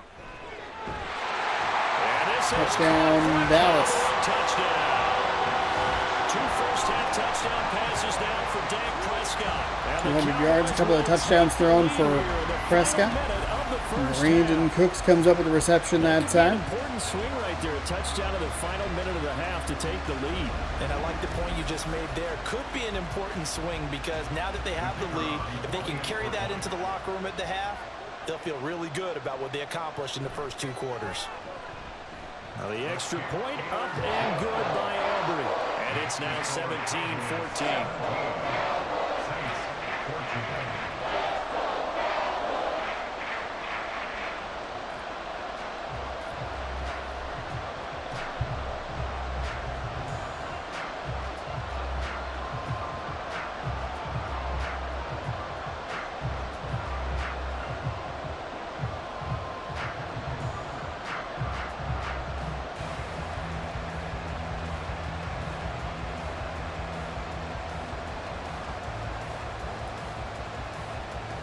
Worst case scenario there for New Orleans. It's a short drive. You allow Dallas to just use 1 timeout. Give them plenty of time. A team that's already in some kind of rhythm. Ooh, nice run back here. He'll get up near the 30-yard line. They'll call it the 29. First down and 10. The Saints going to go on offense one final time in this first half. And with time see how aggressive the Saints are. I think they should be aggressive to try and tie the game, get into field goal range. 3 timeouts. I think we'll find out more than just enough to how much work they with. trust their guys in this situation if they decide to take a shot. A little under 30 seconds to go. We'll see how they play it here on 1st and 10. Now Carr. Carr dropping back. Parsons, big sack. 3 sacks on the day. 3 sacks in the first half for Parsons. And if you're the Saints, you think you just pass it in. 2nd down and 18. First half of football.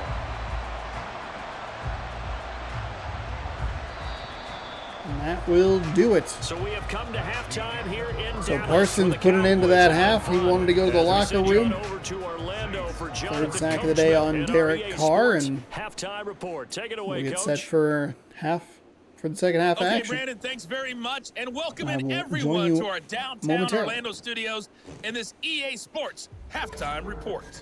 It was the veteran quarterback Dak Prescott who had it working in the first half. He came on after a slow start to fire 2 second-quarter touchdown passes and give his guys the lead at the intermission. All right, Coach, thanks. Yeah, both teams likely to make some changes in what's been a closely fought battle to this point.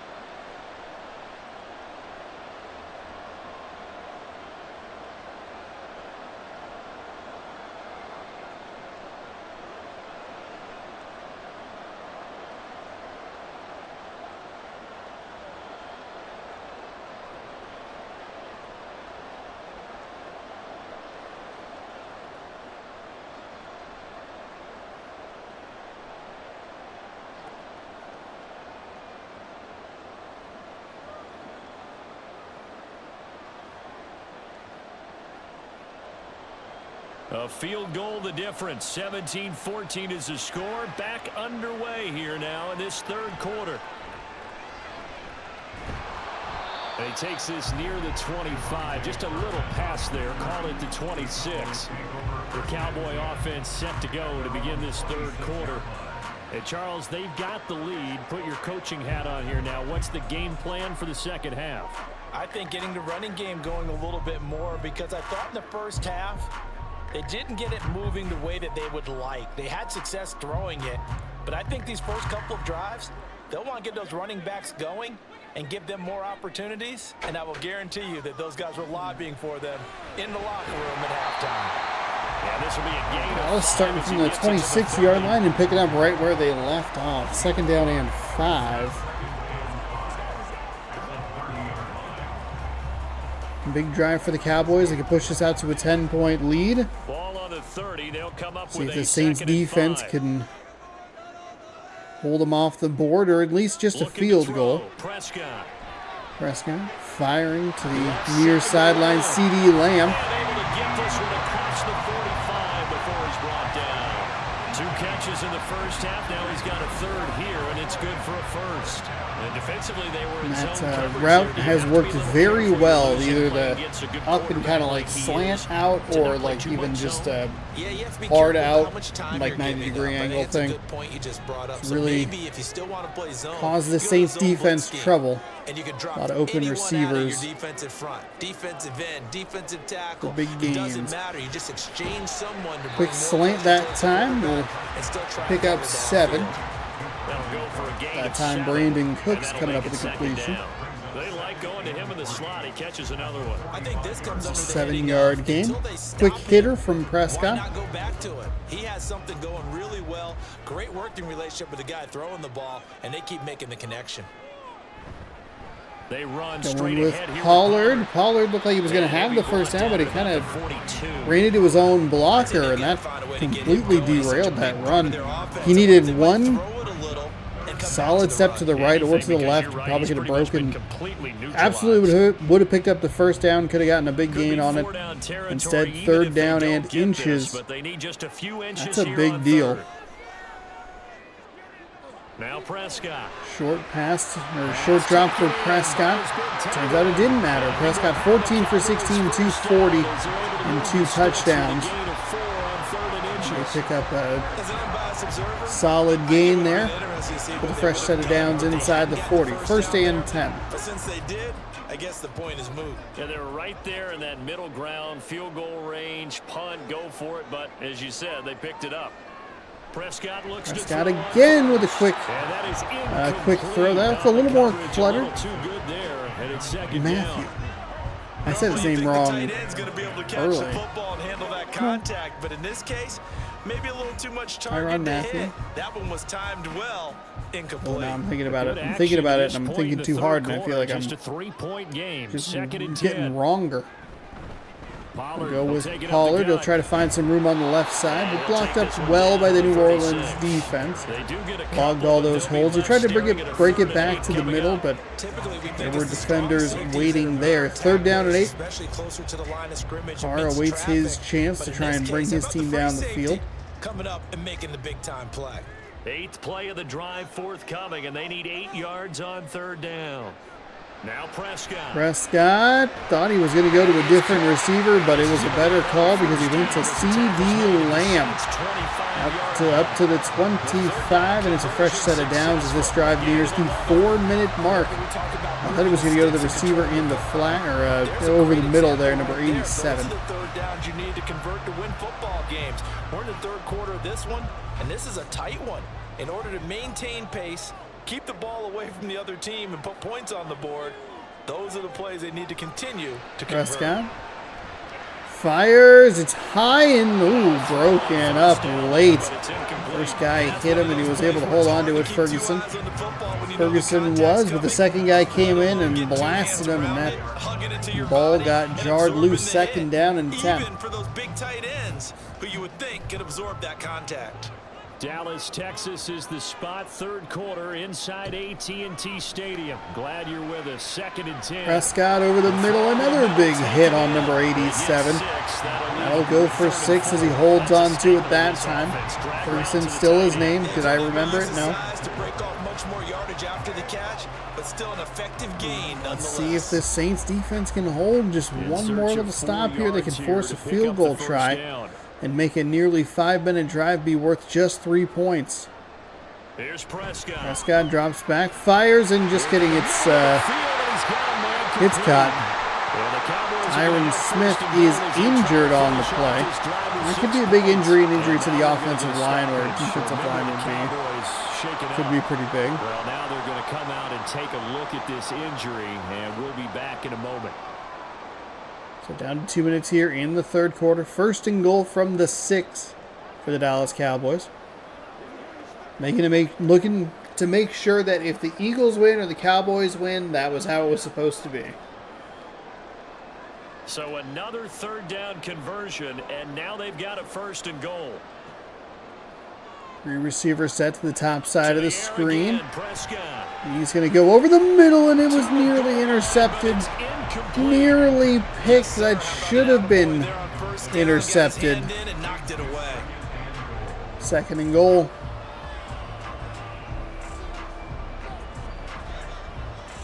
They come up here with another shot from the 6-yard line, and it's 2nd and goal now. Now it's a 2nd and bootleg goal. with Play Prescott. action pass. Throws to the receiver, and he got... Wow, he was locked up by a couple of defenders, and then a third dude came in and blasted him in the back into the end zone. What a terrible defensive play that was. The Cowboys are starting to roll here. The 5+ minute drive, as we take a look at the replay, goes for 6. Kind of stopped, and then just clobbered from behind. The missed interception proving a big miss. The Cowboys will put out the extra point. And a 10-point lead. 13-play drive. 13 plays. And the gadget play gets him into the end zone. Would have been 73 yards, 74 yards.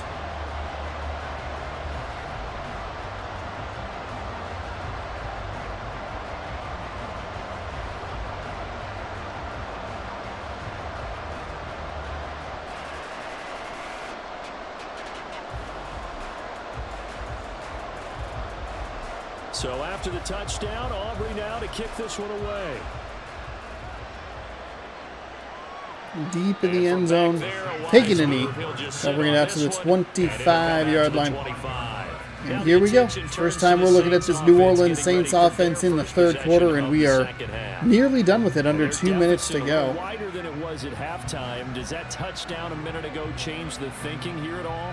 I think it does, at least a little bit, because now urgency has to start setting in. You can't go out there and go 3 and out and run the risk of falling behind substantially, but you have to do it without pressing, because pressing, that'll lead you into bigger errors. On first down, Carr. Carr is going to get sacked yet again, and it's Parsons. 3.5 sacks, 3 tackles. By multiple defenders on his first play. Well, this has to count as a great team effort today, but this man, he's been at the center of all of it. Really special day for any defense to have this many sacks in a game, even more so for this player. One of the best individual efforts of the season.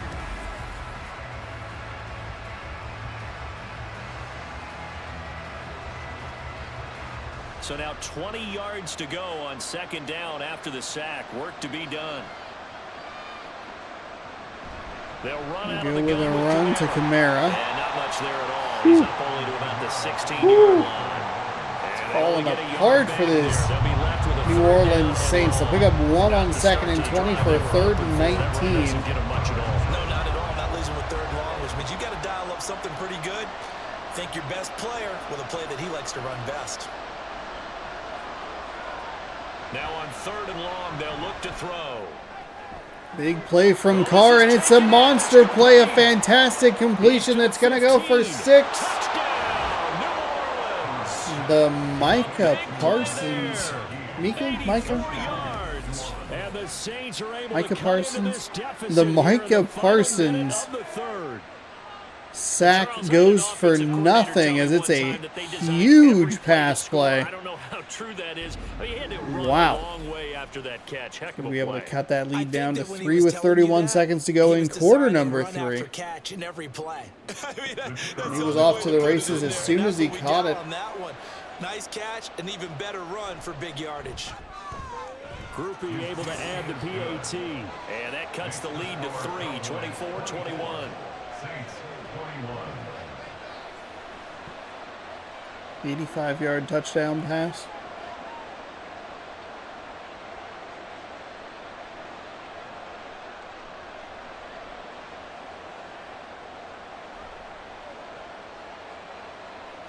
Now the question is going to be, is can the New Orleans defense do anything to kick this one away? To slow this Dallas offense down? And they will wrangle it down a couple yards shy of the 30. CeeDee Lamb 4 receptions, 108 yards, and a touchdown.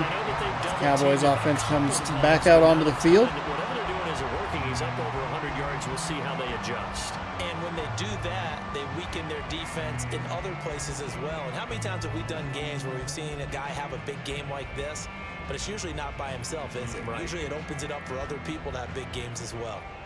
So Prescott of the Cowboys now with a 1st and 10 at their own 28-yard line. So the drive's going to hand start off to Pollard. Pollard will pick up 4 up to the 32-yard line. An opportunity to get a drive started here at the end of the third quarter. 291 total yards allowed. The game down a little bit. Allen picking up a tackle. Deep into the game, into the future, and say, I should do it for quarter number 3. Right in front of them.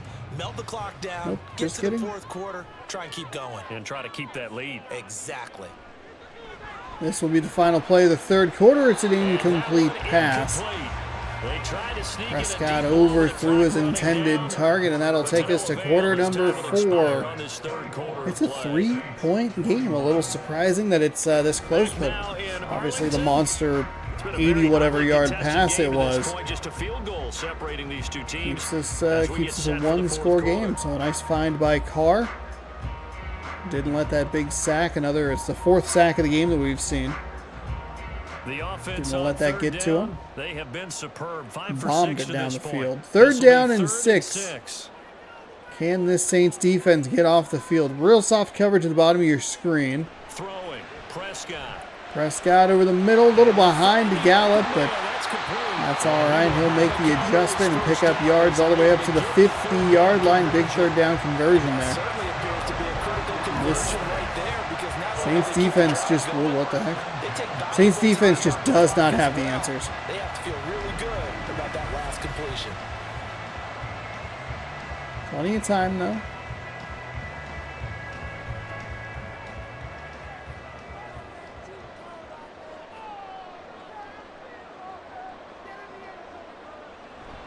They'll go with Pollard here on 1st We're down. going to likely see a hold here on the offense. Just no cutback lane to be found whatsoever. 2nd and 10.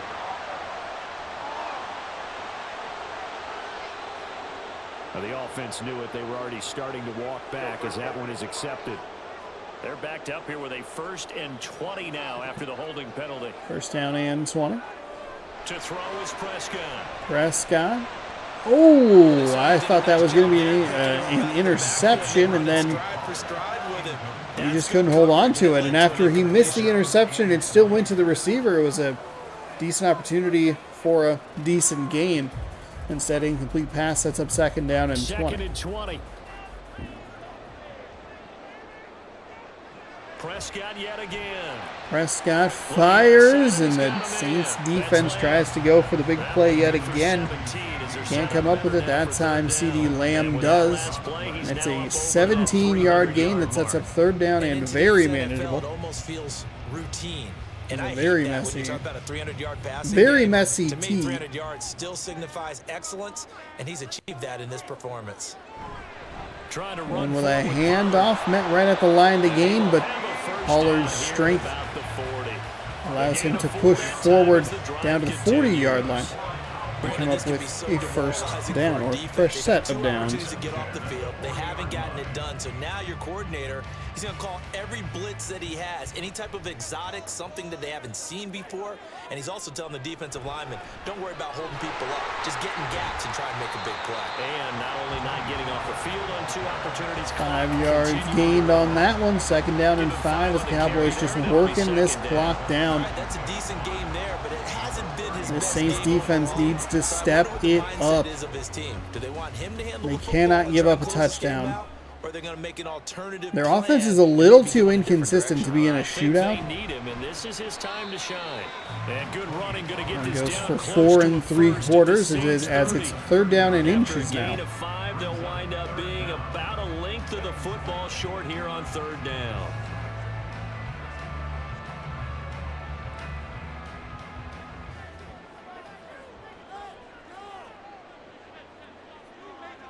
Empty backfield in the shotgun, quick throw, and just missed him. His man, he missed him. It's I incomplete. am surprised that that is the answer that we saw. Couple big plays in this sequence, and none better than the one right there, forcing the incompletion and bringing I think up you fourth gotta down. take the So a big gotta one take the coming field goal here, from make them Landon have to Motley. score a touchdown. This Don't to allow them swell to the just lead get to 3 to 6. tie.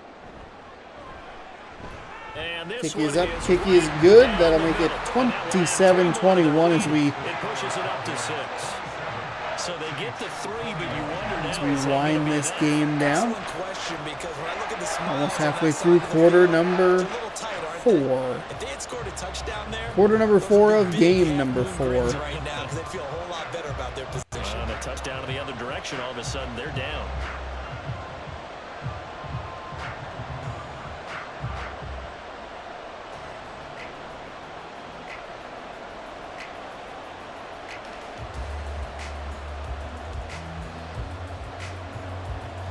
So after the made field goal, back out is Aubrey to kick this away.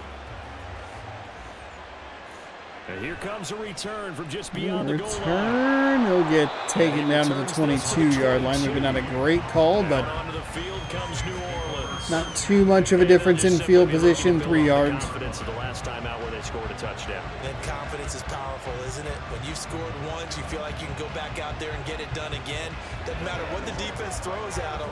They feel like they're in a groove right now, and they want to get out there and show it. Yeah, hoping to stay in that groove here this go-around. Throwing on first down is Carr. Carr almost got sacked. He actually ended up getting hit by Parsons.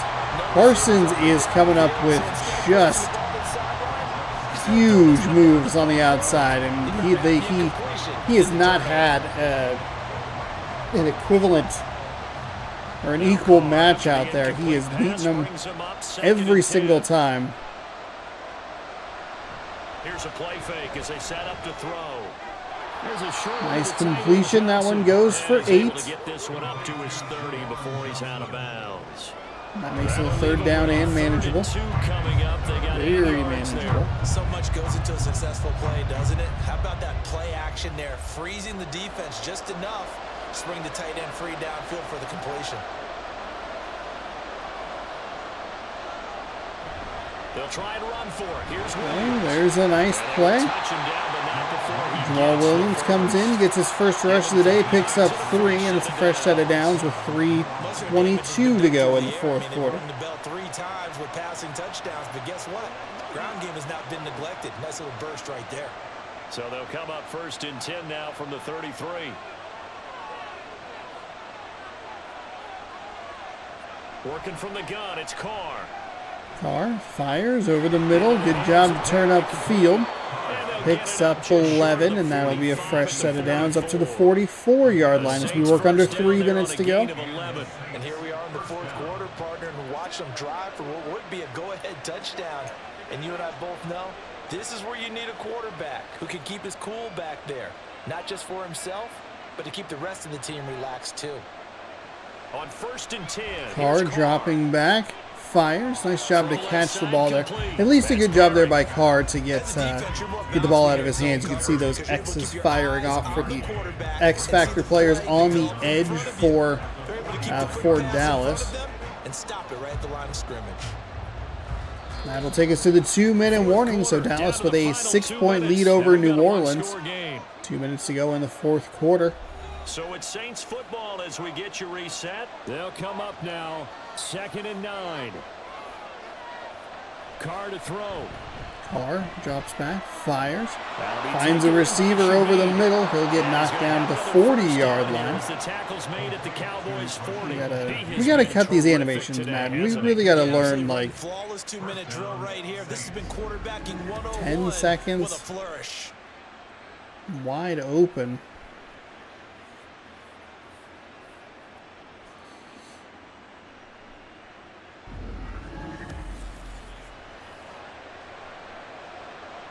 Plenty of time. All 3 timeouts still remain. Here's 1st and 10 now. Throwing his Carr. Ooh, going play action over the middle. It's been a big piece of the puzzle for the New Orleans Saints today, and it's been very effective. Carr's not the mobile quarterback that Dak Prescott or Jalen Hurts is. So they seem to use they have been using the play action very effective, whereas you've seen the other number 4 for the Dallas Cowboys and Jalen Hurts using the read option type plays to great effect. Under a minute to go here. New Orleans still has all 3 timeouts in 2nd down and 4. And we will see a timeout used here after a couple more seconds tick off the clock. 27-21 here in the 4th quarter. New Orleans doing a nice job driving down the field. This is what you want if you're Dallas. Hey, you're going to force them to score a touchdown. They don't get to just get into field goal range and try and tie the game. They got to get in the end zone, and even if they do, you're still in good position with 3 timeouts to kick a game-winning field goal. Now Carr dropped it back, further back. Missed his receiver. A little surprised on that one. He's throwing the football today. Almost surprised when he doesn't complete a pass like happened there, but he needs a few more to get his guys downfield. Well, the way he's thrown it leads him to believe that he's going to get those. 2 plays left for this Dallas defense to get off the field and come away with a win. 2 more shots for a fresh set of downs or a touchdown. They're going to go. He's 1st and goal at the 1. And again, we see Dallas knock him down. Stephon Gilmore. I forget exactly what the first name is. But Gilmore with another nice tackle. We saw it several times in the Seahawks game. The Seahawks are right there. It looked like the receiver is going to get into the end zone, but the Dallas Cowboys with excellent open field tackling knock him back. 1st down and goal. Don't be afraid to run it here. They fired over the middle. They had his receiver, but the pressure looked like it was going to the incoming pressure forced the ball out early. A little excited there. Don't be afraid to run the ball. It may be a non-stop push to finish this drive off. Everyone better be on the same page right now because I think they're going to try and get several plays off in quick succession if they can. Carr into the end zone. Touchdown, Saints. Rashid. Now they can boot it through on the always important extra point, and then their defense has to hold I was not able to figure out that name. It disappeared so quickly. Why did the back run so far out of bounds? Who's calling up the defense to make sure they're focused because they still have some work to do. 32 seconds to go as New Orleans boots it through. And it is a 28-27 game.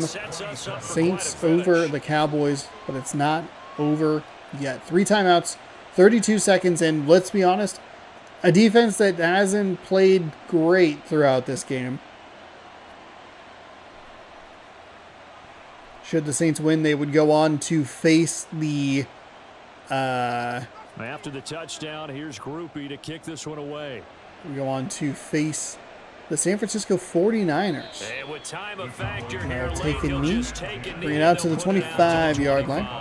So Dak and the Cowboys down 28-27, a little over 30 seconds remaining. And they need about 35 yards to get in range for a winner as they come up on 1st down.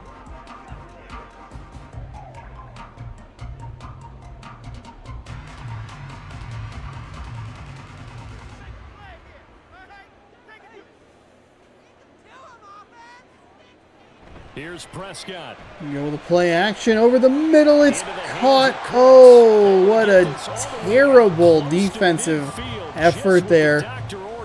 The play action should not be getting the New Orleans Saints to bite up like that. Freed up all kinds of space over the middle of the field. Even if they do run it, like, that's fine. Rally to the ball. Don't lose contain on the receivers.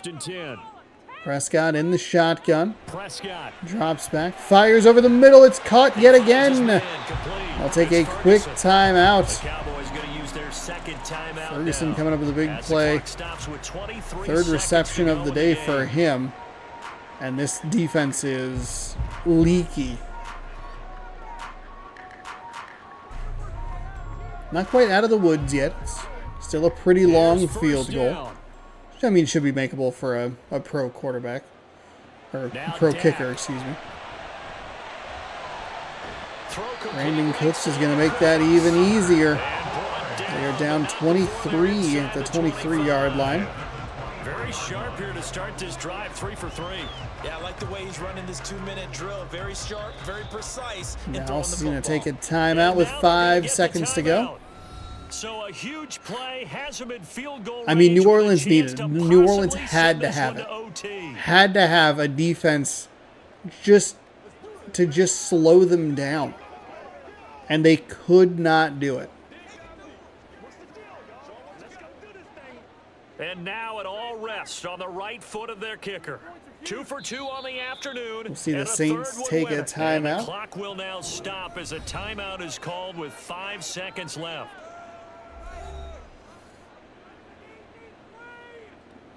So on is their kicker, and it's down to this.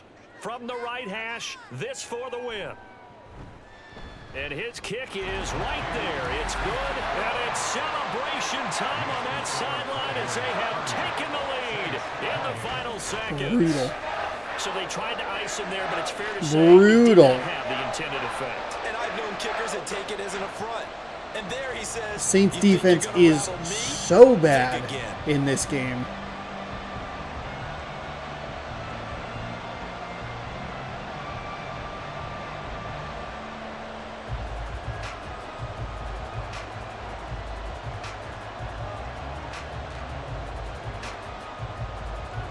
So after the made field goal, back out is Aubrey to kick this away.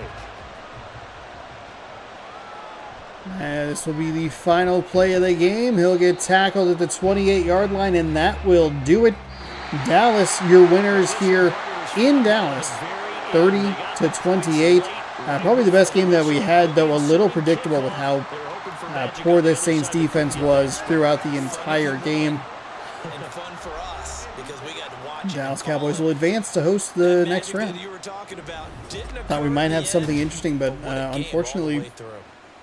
kind of a clean sweep. We'll exit this game, and we'll go hard-working ahead crew. and kind of wrap this video up so I can go to bed. It is early or late. It's very early. Okay, so that will do it. If the Cowboys and God forbid the Cowboys beat the Packers, but should the Cowboys win and should the Eagles win, it didn't matter who they played. Whatever combination of teams was in the playoffs, those two teams would advance. Didn't really matter because they both won. They both won both of their games. Cowboys defeating the Seahawks in the most lopsided game, and Cowboys defeating the Saints in the closest game, 2 points. The Eagles beat the Saints on a late field goal as well. Pretty brutal. And then they took care of the Falcons in their second game. So we don't really have a whole lot of interesting stuff happening here in the NFC side, on the NFC side of things. However, we could see some results that maybe revive this half of the bracket. On the AFC side, that's what we'll be talking about tomorrow. And I have to figure out kind of what I want to do. There's a lot of like different games you can look at. Let me grab my notebook here. Oh, it's way on the floor. Why'd you... Oh, you threw it when you got mad at Madden because it doesn't let you turn off the momentum meter. So currently, because the Bills were the 2 seed, we would be looking at what if the Colts won the AFC South, or what if the Jaguars won the AFC South, and then we'd be taking a look at, and I think I have these seedings right. So it would be like the Jags would be the 4 seed, or what the Colts. I think the Colts was kind of independent because they couldn't be anything. But the Jags were the 4, which would have meant that if the Dolphins had won, then it's a whole mess. It's a whole mess. I got to figure out exactly what this was. But be looking at like Cleveland at Indianapolis, Cleveland at Jacksonville, Miami at Kansas City, Houston at Buffalo. Or we'd be looking at, again, Cleveland at Indianapolis, Cleveland at Jacksonville,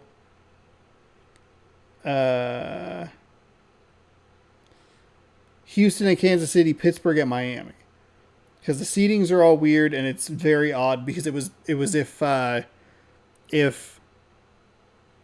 Jaguars lost, no, if the Jaguars won and Buffalo lost, they were out. If the Texans won there's a whole bunch of permutations, but we can take some of those out and kind of work with some different things.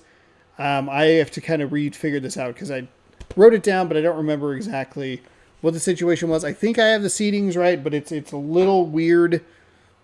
I'll try to get some research done before I record that video because that'll be helpful. If you'd like to see that, be sure to check it out tomorrow here on the channel. We'll have random rosters for you on Tuesday.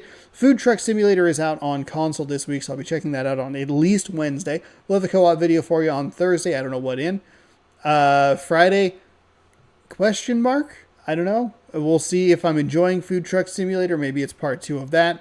There's another game coming out that I'm kind of curious about that has a demo available right now, so I can put that up. Taste Test will return on Saturday. Sunday we'll be back.